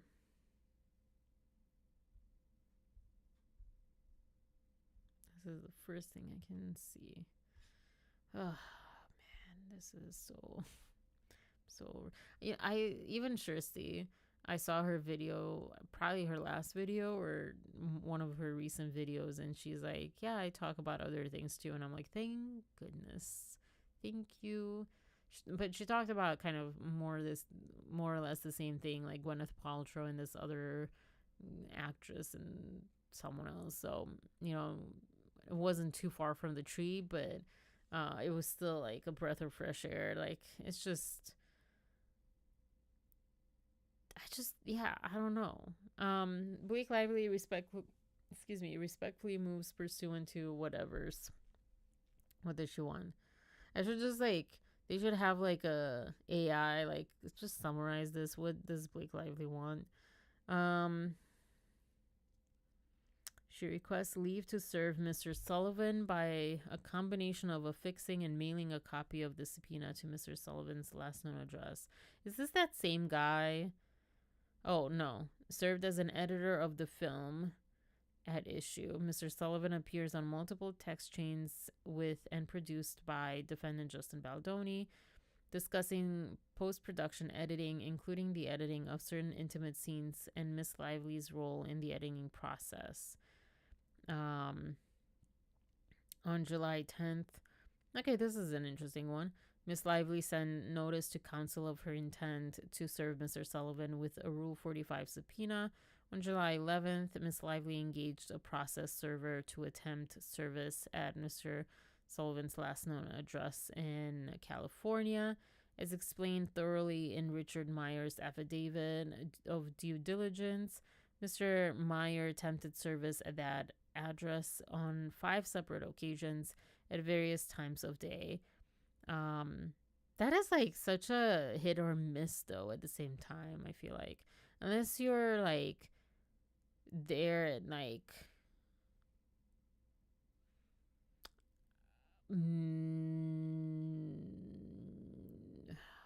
4 a.m. I feel like 4, I don't know. Even that, like, I don't know. I don't know.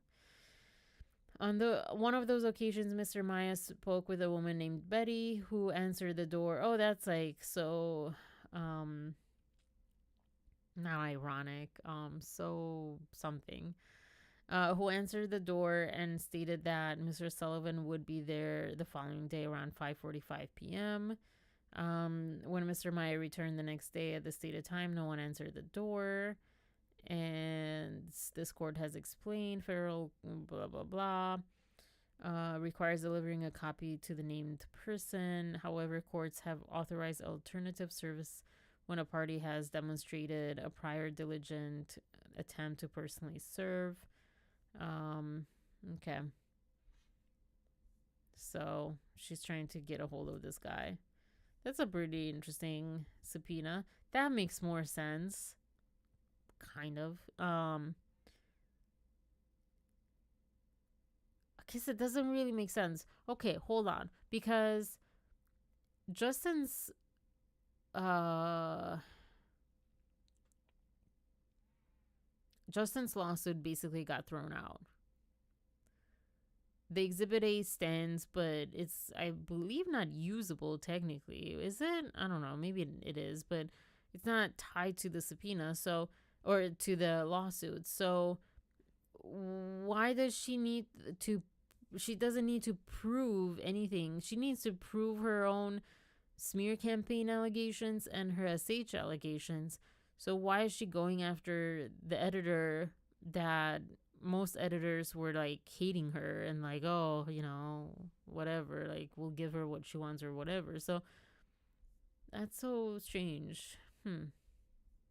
So, but it's more exciting than many of these other ones.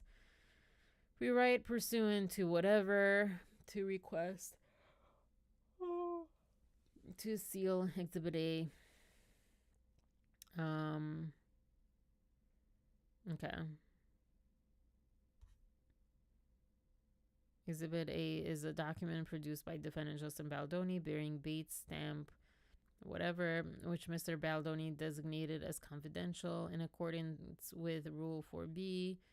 Ms. Lively respectfully requests that the court not rule on this letter motion to seal for 1 week so that the parties have the opportunity to meet and confer, and Mr. Baldoni may file motion.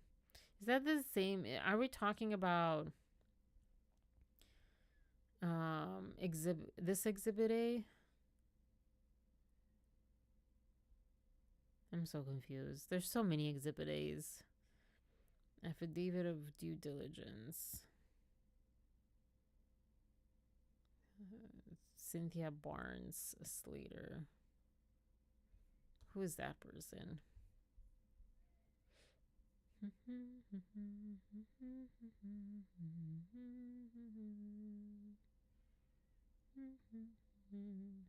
is this one? Oh, Stephanie Jones have filed a lawsuit against Wayfair. Therefore, it is hereby stipulated and agreed by and among the Jones parties, Wayfair, Lively, and other parties, whatever, through their undersigned counsel, that documents and communications produced in one action will be deemed produced in both actions, and testimony elicited in one action will be deemed elicited in both actions. Cool. And it's been a while since I've gone through all of this. This is just what I wrote, right? Yep. Consent order granting substitution of attorney. Who's substituting? I don't know. This is what I'm talking about as far as like, those are real signatures, not like signing your like whole name.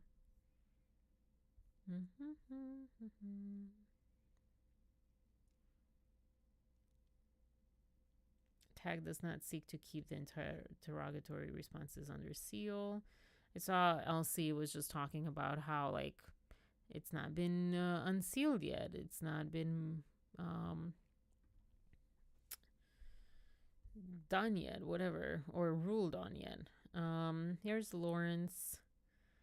I'm a non-party movement in the above captioned matter and the owner of the Google account. I submit this declaration in response to the subpoena to Google LLC issued by plaintiff Blake Lively, served by Ezra Hudson. The first time I discussed the legal dispute between Blake and Justin was on January 3rd. Prior to that, I was aware of the speculation of a rift between Miss Lively and Mr. Baldoni, but did not cover this on my YouTube channel. Prior to Miss Lively's California Civil Rights Department complaint being filed and the New York Times article being published, I did not know much, if anything, about Miss Lively or Mr. Baldoni outside of their respective career works. I was aware that Miss Lively was married to Ryan Reynolds, whom I was a fan of. I became interested in this case because I was a fan of Miss Lively's work on Gossip Girl and The Shallows. Still haven't seen that movie. And I saw there was an increasing number of people online who were discussing Miss Lively's past behaviors. I felt this criticism was unfair as these behaviors occurred several years ago, and I do not believe that past mistakes, statements, or behaviors always reflect one's character in the present. And I remember her talking about that too. I started my coverage of this case on YouTube with an open mind by reading Miss Lively's original complaint against Mr. Baldoni and the Wayfair parties, as well as related articles on popular news sites. I openly expressed my discomfort over the harsh judgments online of Miss Lively's previous statements and behaviors. As I continued in the early stages of my coverage, I specifically stated that my stance on the issues between Miss Lively and Mr. Baldoni was aggressively neutral. That's a pretty cool phrase. Okay, after carefully considering Miss Lively's complaints and the statements made to the press by her attorneys, as well as the legal filings and statements by all other parties involved, I determined that I did not find Miss Lively's version of events to be credible. This has been presented as my subjective opinion, and I have named my channel coverage the Court of Random Opinion to reflect my views as such. Most of my opinions and YouTube videos are based on the federal court filings in this case, which I have purchased on my own from the Pacer website. One needs to look no further than the hideous quarterly Pacer bill attached to the exhibits of the filing to confirm this, Exhibit A. Based on what I have learned through my coverage, I personally do not believe that Miss Lively was sexually harassed by Mr. Baldoni, and I personally do not believe that there was a coordinated smear campaign against Miss Lively. I arrived at these conclusions on my own without contact with any of the parties involved in this lawsuit. I have shared this personal subjective belief frequently on my own social media platforms. I have a monetized YouTube channel, but I do not receive payment from any other social media platforms. I have chosen to exercise my First Amendment rights to free speech on my platforms when discussing this high-profile public interest case. Miss Lively need not pay attention to it if she does not enjoy listening to my opinions, especially as I have blocked Miss Lively and Mr. Reynolds on social media. Maybe that's why they subpoenaed her. Despite what has been heavily suggested by Miss Lively's attorneys, I have never communicated with Melissa Nathan, Jennifer Abel, the agency group, or any other publicists involved in this lawsuit. I've never been offered payment by any of the Wayfair parties, their publicists, or their counsel for any reason. I have never acted at the behest of any party or counsel involved in this lawsuit. I have reached out to attorneys at Liner Friedman on 2 occasions. On one occasion, I made a request for an interview with Mr. Baldoni. I was not plotting with them to influence the media narrative about this case, as I specifically noted that the subject of the interview would be his Baha'i faith and that the interview would not be related to the lawsuit at all. I did not receive a response from them. On the other occasion I contacted them, I asked for clarification related to the court's docket, as Mr. Friedman was temporarily no longer listed as an attorney for Wayfair. They left me on red. Again, I later learned that Mr. Friedman's temporary absence from the docket was only due to a filing error.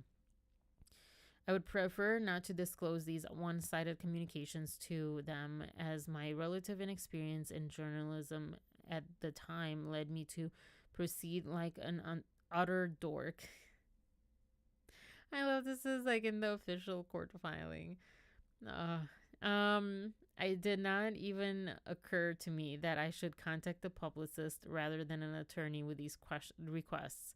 That said, if I am given no option but to embarrass myself by disclosing these emails in the interest of protecting my privacy from Miss Lively's invasive subpoena, I will do so. I have only attempted to communicate with Miss Lively's attorneys regarding the subpoena. They were largely unresponsive. To this day, it is unclear why Miss Lively seeks my financial information and other private data. If Miss Lively is eventually seeking to use this information to then subpoena my bank, she would only learn that I am very financially irresponsible Amen, me too. And that my expression of my thoughts and feelings that about Miss Lively's accusations against Mr. Baldoni has not been financially backed by any of the Wayfair parties or the council or their counsel. My financial decisions, including my exorbitant pacer bill, though I have characterized them broadly here, are private. I do not believe Miss Lively has grounds to launch an expedition into my personal life using the federal court. I do not find it appropriate for Miss Lively to fish through my private data and information of any kind, given that it will not reasonably lead to any evidence to support her claims. I do not consent to Miss Lively obtaining any of my information from Google LLC, as I believe the subpoena was designed to only to harass, intimidate, and punish my free speech. And this is, yeah, wow, oh my gosh, wow,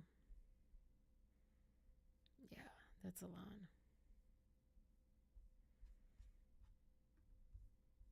So that was Lauren.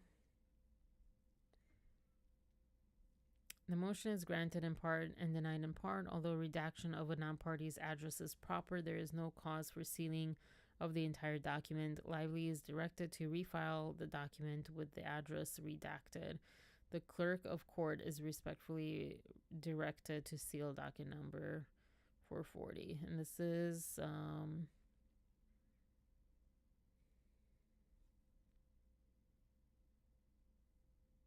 Cynthia Barnes Slater. I don't know who she is. It sounds so familiar. Oh, sorry. Wow, it's only 11:30 and it feels like it's 1.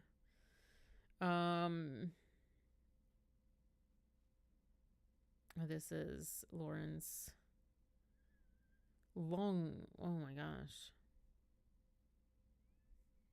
Maybe I'll read this on Monday because I am honestly, wow.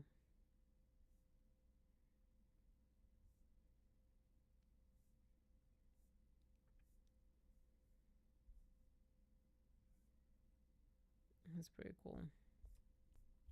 Oh.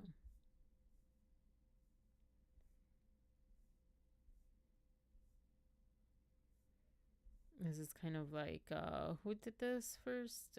Was it Cassidy or I don't even remember. I think she included all this stuff.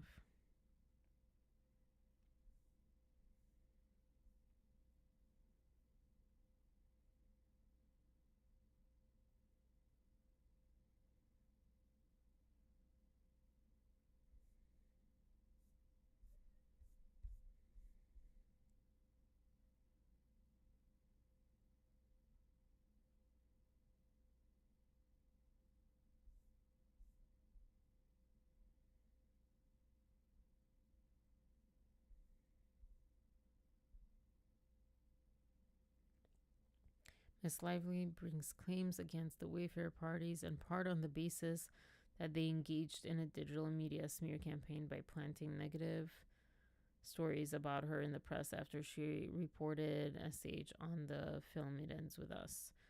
Miss Lively has issued subpoenas seeking information about accounts that posted such information or otherwise engaged with that content to determine whether the Wayfair parties played any role in its dissemination. Meaning, we're not going to tell you anything because we don't have a good reason.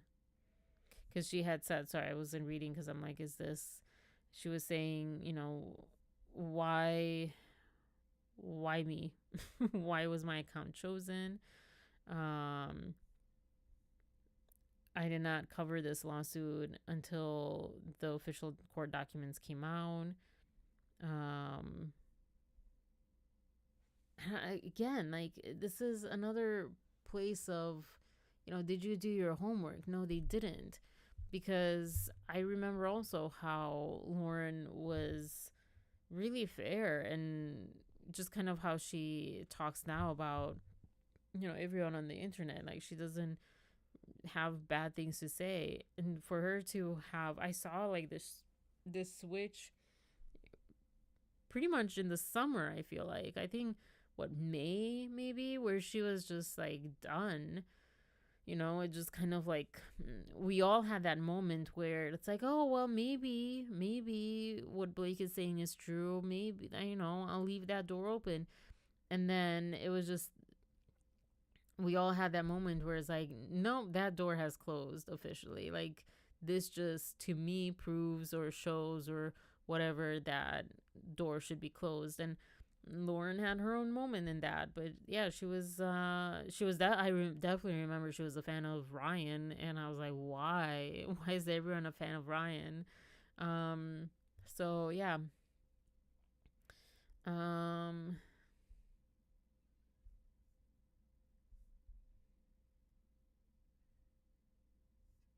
oh, sorry.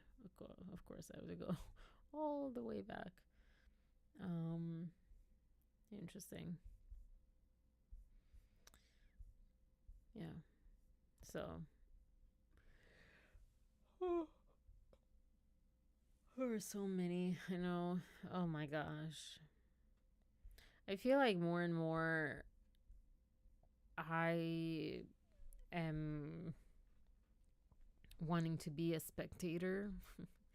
I think again because I'm so like just personally tired in real life, and I forgot my dog was here again. She just sighed.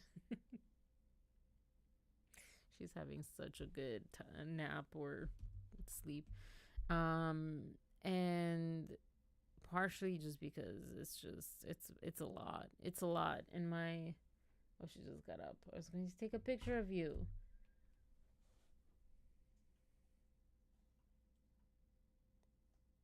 She's looking at me like, why are you still up?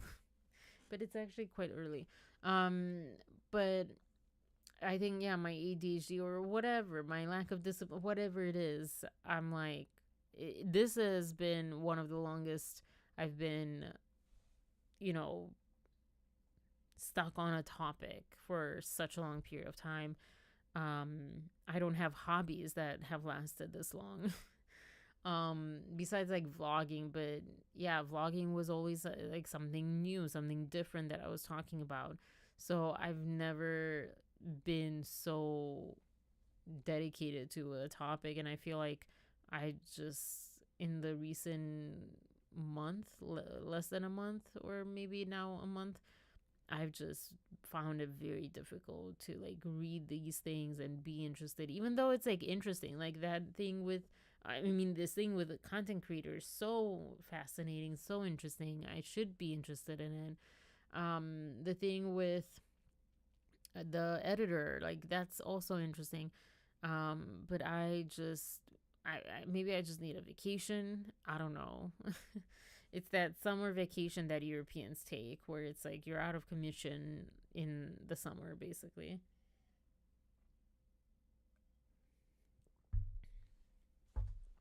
So yeah, I don't know. That's kind of it. I'm like falling asleep. I don't know why.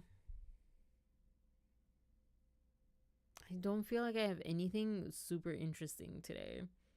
But I appreciate everyone, coming out tonight or staying in technically or whatever. Oh, and I dyed my hair. I was debating to dye it red. I used to love dyeing it tamale red from Garnier. I just butchered all those names. And I was staring, literally, I was grocery shopping and I was staring at the colors, and my frozen food, the cauliflower and whatever else I had, was like literally melting because I could not decide. And so I went with this like less, it's just kind of more brownish, but it actually turned out more red than I thought. Um, because I couldn't be as bold like I used to be, and yeah, but yeah, I decided to go with this transition red color. Also because it's so much maintenance. But now that I have gray hair, it is the same amount of maintenance anyways, so might as well just like do that. I don't know.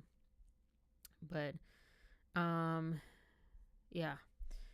I again, sorry for not being very exciting today and not having like anything crazy. There were like crazy tidbits, but nothing like deep dive kind of subject. Um but yeah, man, I feel like I'm letting this channel down. I feel like I'm letting down like the acting school because I like the last 2 days I really couldn't focus. Um, I I'm just letting everything and everyone down. So funny thing about the shedding. Yes and no. Today I lost maybe not a fourth of my hair, but I lost quite a lot of hair. So this box color, I think it's Feria or something. Um, I would not recommend it if you have hair losing issues, because that and Revlon, they made me like it just clumps of hair come out when I use those. Clairol didn't have that problem, so it's that. However, actually, besides that, yes, besides that, I was just going to say something too the other day that I barely am shedding now. Like, like the average, but like barely. If I take a shower every other day, maybe like 20 strands of hair. Like it's just like barely noticeable. It is a lot. It's improved a lot. I think it's vitamins and nutrition. I think it's because I did take the Viome stuff for a bit, even though I stopped. I think it's stress, less stress. Yeah. Ironically, I feel more stressed, but I'm less like chronically stressed. Like I feel like my cortisol is not as high. And then I let me show you the shampoo that I got. Hmm. It's probably easier if I just bring it. Hold on. I don't even know the name of it.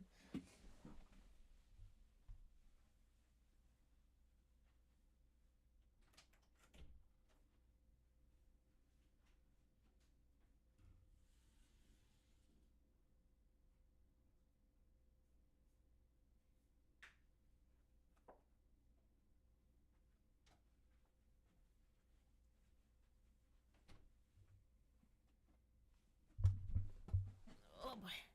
So this not recommended. This is what I got. Shed, whatever. This is the shampoo, and I have its conditioner.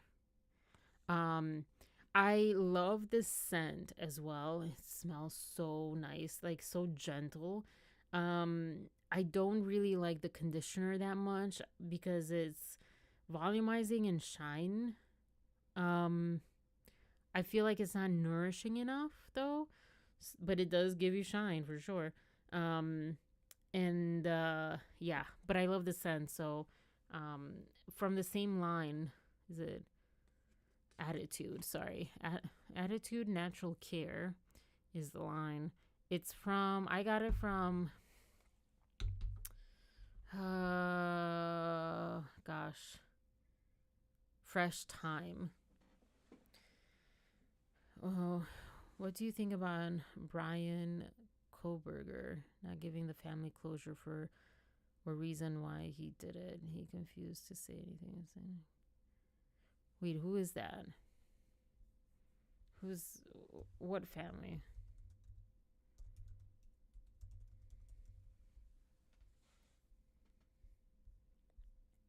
I have no idea about any of this.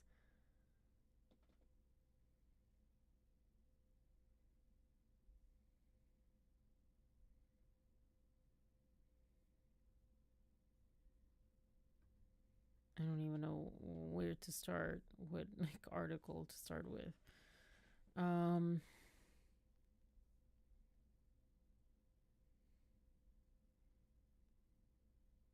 Alivea. That sounds like kind of a cool name.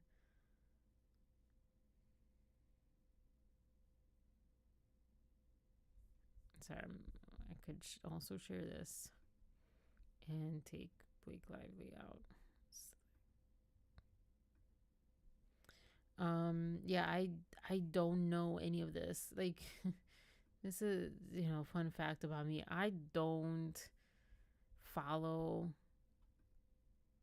court cases. I don't follow most news. I don't follow celebrity news. So it is funny because, my biggest thing has been this court case about a celebrity. Um, Not like this, I guess, but yeah. And, but I usually don't follow any of this. She explained that no words could truly convey the reality of standing just feet from him. He is not human.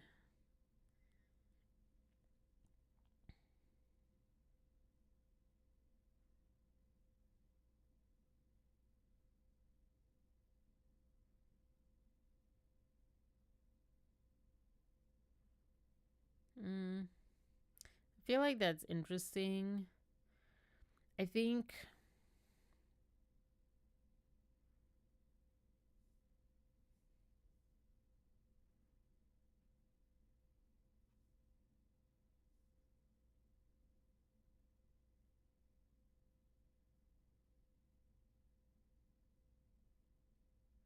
Wait, your question was. Um, Not giving the family closure, a reason why he did it. He refused to say anything. Um, I find that, gosh, normal, but I find that I don't find that surprising. Um, if you've not watched, what was that movie?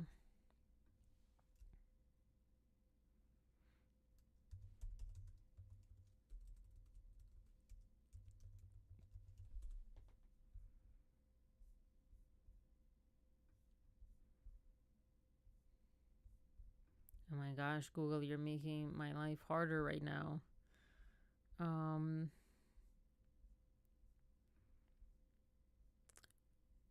this movie, No Man of God. If you've not watched this, I would watch it. It's not probably the same thing, um, but I think because of movies like these and stories like these, it's why I'm not surprised that he would not give closure or reasons why he did it or say anything. Um,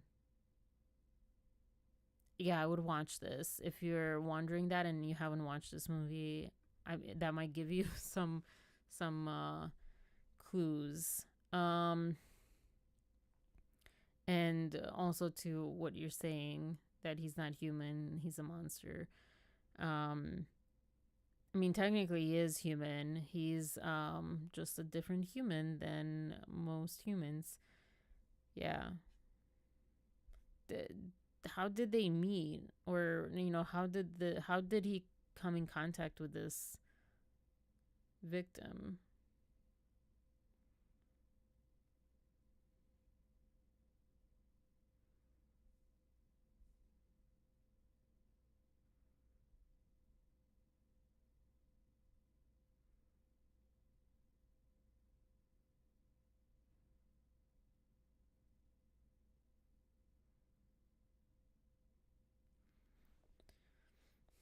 This is anger I've never experienced firsthand. This is one thing that I'll say about this, though. I would be, I would, I'm curious. This is why I ask, like, um, how the victim, how did they cross paths? Because I wonder if it is kind of that confirmation bias too. I mean, obviously he's, in this position, so um yeah, I can, again, I think of that movie a lot in this case. Like, I can understand. I don't know, it's such an interesting thing. There was another movie too a while ago. I don't remember. It had that one guy. Oh gosh, I don't know anything. Um,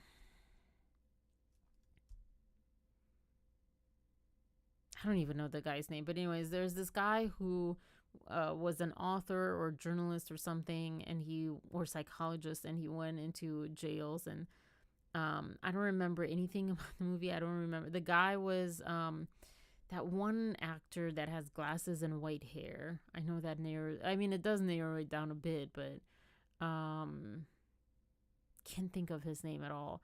It was an older movie, like early 2000s probably. And it makes me think of that. And like, it's interesting. The psychology of these people is so interesting to me. I would, at that time, I remember, because I was around college, I think, and I remember like kind of wanting to do that, to be a psychologist that goes into jails and goes and talks to people like this, um, without judgment. And because I feel also people, um, because that wouldn't be my part, that's for other people, that's for the police, that's for juries and judges and families of victims and all that stuff. There's plenty of people that can judge them. I'm not there to try them. I'm not there. I wouldn't be there to um, decide anything about them. Like, just out of curiosity for, yeah, how is their brain? And watching No Man of God, though, it was interesting to see that, like, you also have to, it's it's not that easy. Like, you do have to gain their trust, and it's a nuance, and it's complicated to do that too. And um yeah, I was young at that point anyway, so I didn't really think too much. But yeah, it is interesting, these people's psychology, because they are human, but it is so different. And I don't know if I caught myself when I was saying that. Is it confirmation bias that she felt that he wasn't human, that he was so angry and all this stuff, because she was expecting something or not expecting something, but as far as like answers or his responses. And she right, she's her sister, the sister of the victim. So and the circumstances, they didn't meet where he had charm, they met when he was in the courtroom. um so yeah, I don't understand how people can take a life. He will not last long in prison. Well, I don't know if he will not last long. Like, if he did that, and if he is as she describes, I don't know about that. He might last the longest. Um, yeah, I don't know either. But it's definitely fascinating. Like, it does take like an interesting like putting yourself almost to the side in order to like understand people like this and to get curious. You can't judge, and you can't think of empathetically. You can't, I mean, yeah, you do think empathetically, you have to put yourself in their shoes, but that means taking yourself out of your own shoes. It's not about sympathy, as far as like, you're not going to be able to figure them out by thinking of what you would do, because you wouldn't do that. Again, that No Man of God movie too, that talks about that too. Because in one way, he bridges gaps with, well, yeah, you wouldn't do maybe what I did. This is like a complete paraphrasing, but you did this, you would do that, you would do this too, and blah blah blah blah. And so it bridges the gap of these people that we see as unrelatable. And I remember there was like some therapist that said once, like, technically everyone is capable of anything given the right circumstances. Like, if you have, like, if it's famine, for example, you might take a life if it's between you and them living, surviving, or if you have children and it's between your child and them, their life, or their child's life, or whatever. Like, technically we're all capable of it, but we hopefully will never have to face those extreme circumstances that would take us to that level. um and you can't say like, well, he's like, he was in danger and that's why he took her life. That's not the case, right? Probably, I'm assuming. And so it's yeah, it's interesting, it's scary, and yeah. Also, technically, sociopath, psychopath, those are two different things. So he can't be both. um he can be the umbrella that holds them both, but he can't be both. And what she's describing is probably more psychopathy than sociopathy. In the mind of someone to do something like that is not normal. But again, what is normal? And I'm not saying this, I'm not defending this guy by any means. I just love psychology. Just am like really like fascinated, again, putting my own self to the side and just kind of fascinated by that, and also kind of calling it a bit out, because what is normal? We have like societal rules, we created those, and we no have decided on like what is wrong and right, and there's so many reasons why we have that. um but that's kind of like a conscious decision in a way. um as far as like this, again, it's not only society that kind of keeps, well, I don't know, it might be in a way, but it might not be that society is the only thing that keeps most of us from doing such things. um I, again, sociopathy and psychopathy also, let me, whoops, sorry, give you another thing to watch. um Psychopathy is biological. It's, as far as like so far how people talk about that.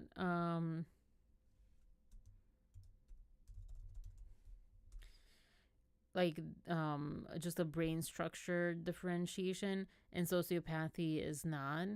um Sociopathy is kind of like, I don't know, Dexter, but yeah, kind of Dexter more. This one's like really cool. This is what I was talking about the other day. This one, I stayed up and I was like, should I look at this late at night? Will it creep me out? Will it give me nightmares? And yeah, it's this one. This is so cool. I'll put this one in the chat right now. I think you right, my when I put links, it's all good. Like, you guys see it. It doesn't disappear. But yeah,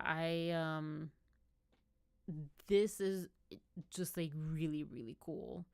It challenges probably what you think sociopathy is and what sociopaths are, again, because like I'm going off of this like sociopath, psychopath. Not that sociopaths can't be violent. Also, you don't have to be either of these to be the third. You don't have to be either of these to be someone that does something bad or takes someone's life, um, not in self defense. Like, there's many different reasons. I don't know everything. um, but yeah. Um,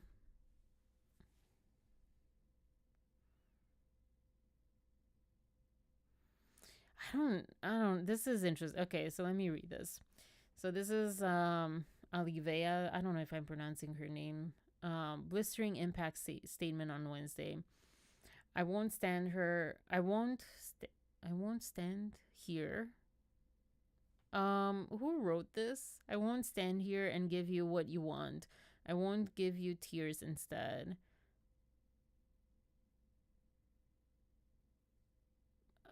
Okay, let's just pretend that's good English.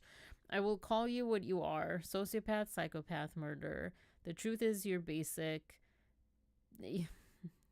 You're a textbook case as insecurity disguised as control. You spent months preparing, and still all it took was my sister and a sheath. You're as dumb as they come: stupid, dumb, weak, dirty.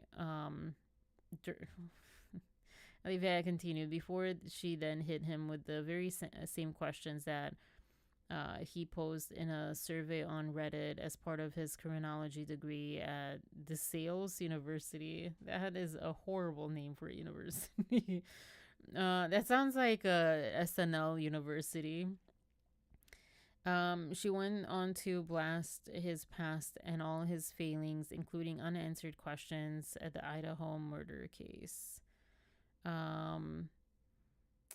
He was delusional, pathetic, hypochondriac loser who thought you were so much better than everyone else. This is the thing that, like, all her words are contradicting themselves. I don't think that she realizes that. In a damning conclusion, she added, if you hadn't attacked them in your sleep like a. She's not making sense. Okay. Kaylee would have kicked your effing ass. My whole purpose of that speech was taking back this power and giving it back to Kaylee and Maddie, Xana and Ethan as well. Where did these names come from? I wanted to give them the hero moment that I truly feel like they deserve.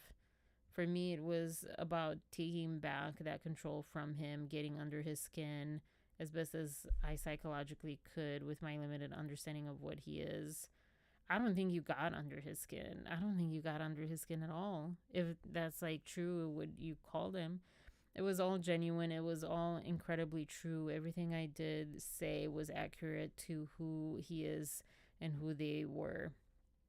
I truly believe Kaylee would have kicked his butt. He was a 30-year-old PhD candidate, declined to speak at the hearing as he was told he would spend. It's interesting because No Man of God, he also loves psychology. Well, Ted Bundy, right? So that's interesting. Yeah.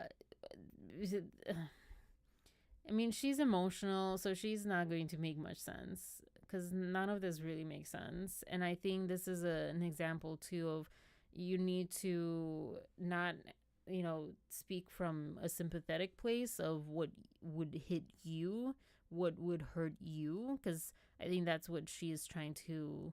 She's saying like she doesn't understand him, but then I don't think she said anything that got under his skin at all, especially if he's not talking. Like, it seems like, I don't know. I'm not a psychologist either. So, to my best psychology knowledge, I don't think she said anything that, yeah. Because I would imagine, with my limited knowledge, that he would expect her to be angry and maybe even finds that pleasurable or something, that she's angry and clearly also doesn't make sense, and out of like a calm base, like he riled her up. I don't know.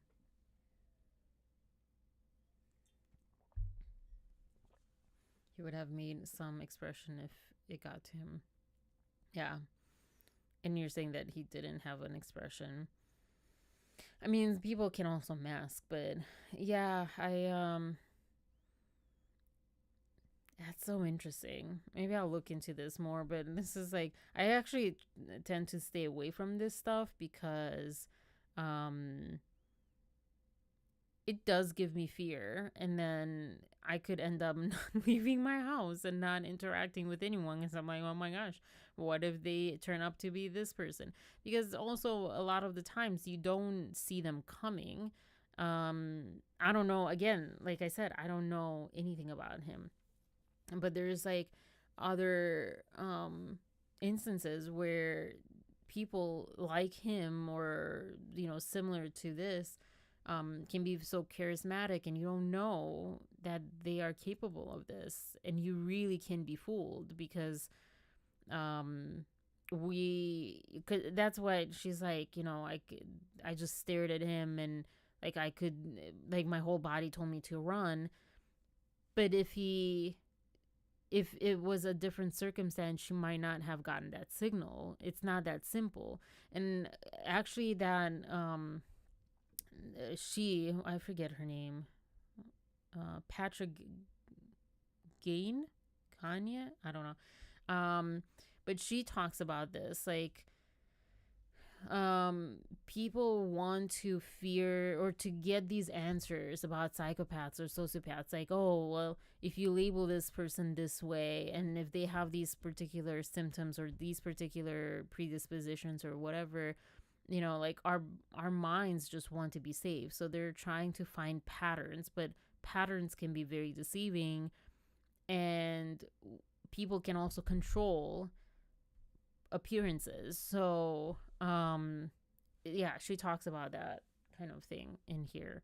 And so unfortunately, like, if you are, hunted, so to speak, by someone who wants to hunt you and do something bad to you, you kind of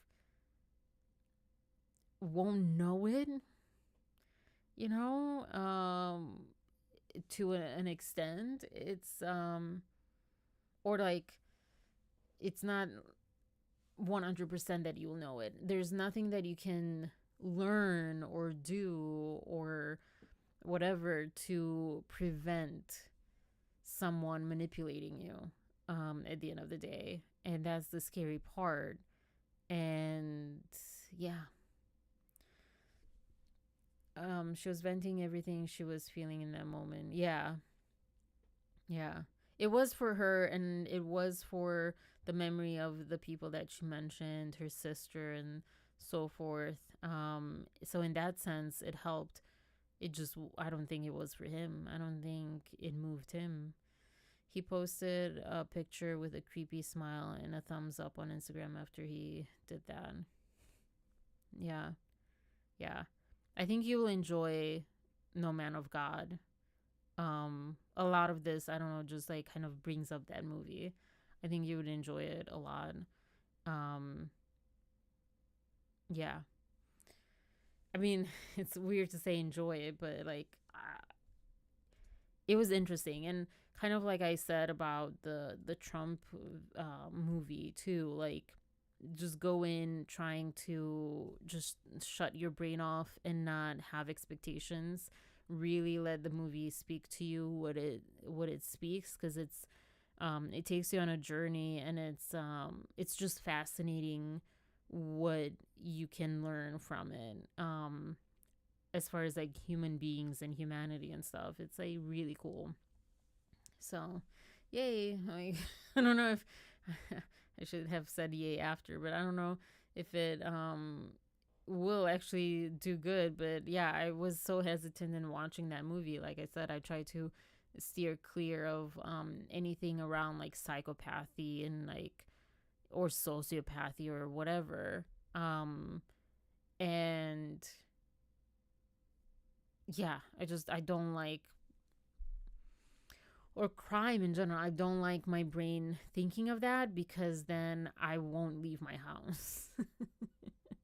And I want to, as long as I live on this earth, to kind of try more to bring more joy and love and whatever. And if I'm afraid constantly of that, like, fear can control you so much, and I won't be able to like do anything.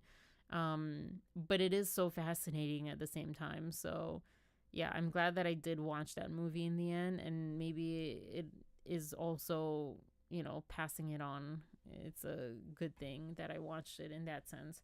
Um, but yeah, I think that movie is going to help you understand a bit more this person. I'm curious. Watch it if you do watch it over the weekend or whenever. Just let me know if it did do that, because you maybe you will get something else from it or whatever. um so yeah, I'm curious now. um but yeah, it sucks. It's terrible that this happens for sure. um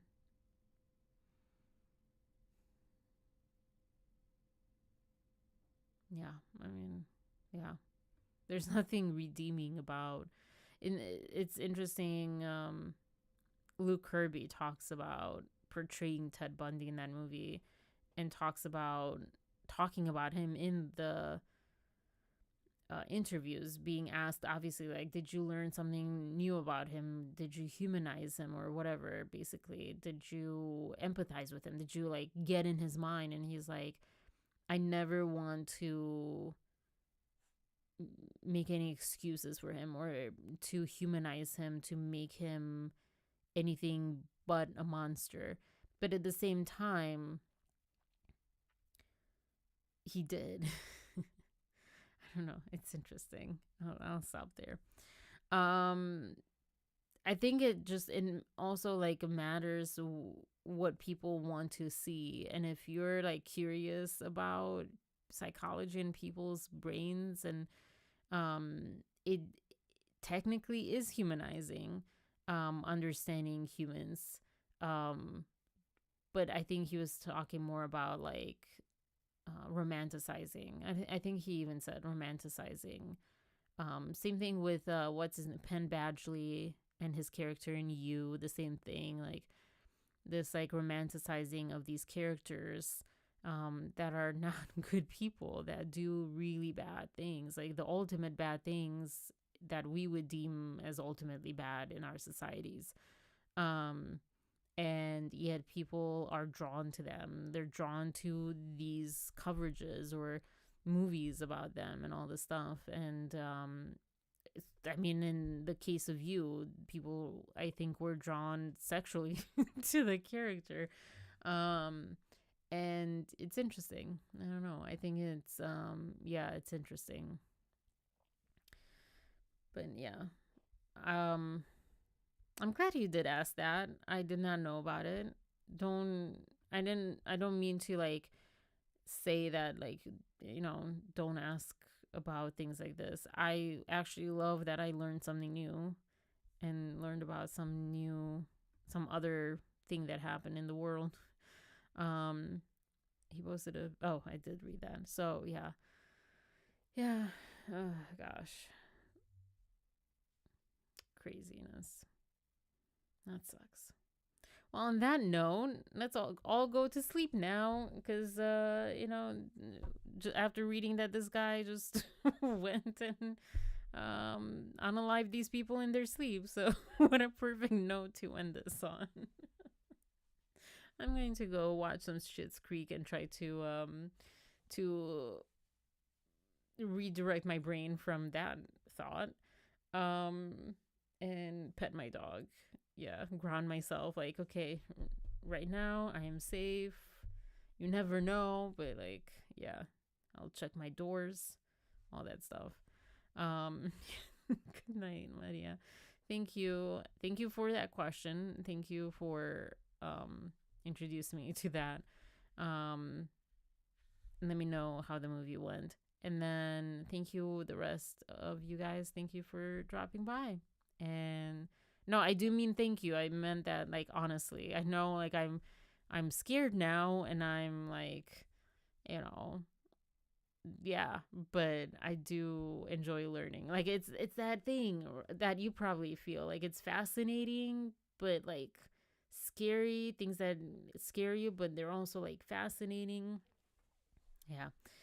Um, all right. So have a wonderful night, and yeah, see you guys Monday.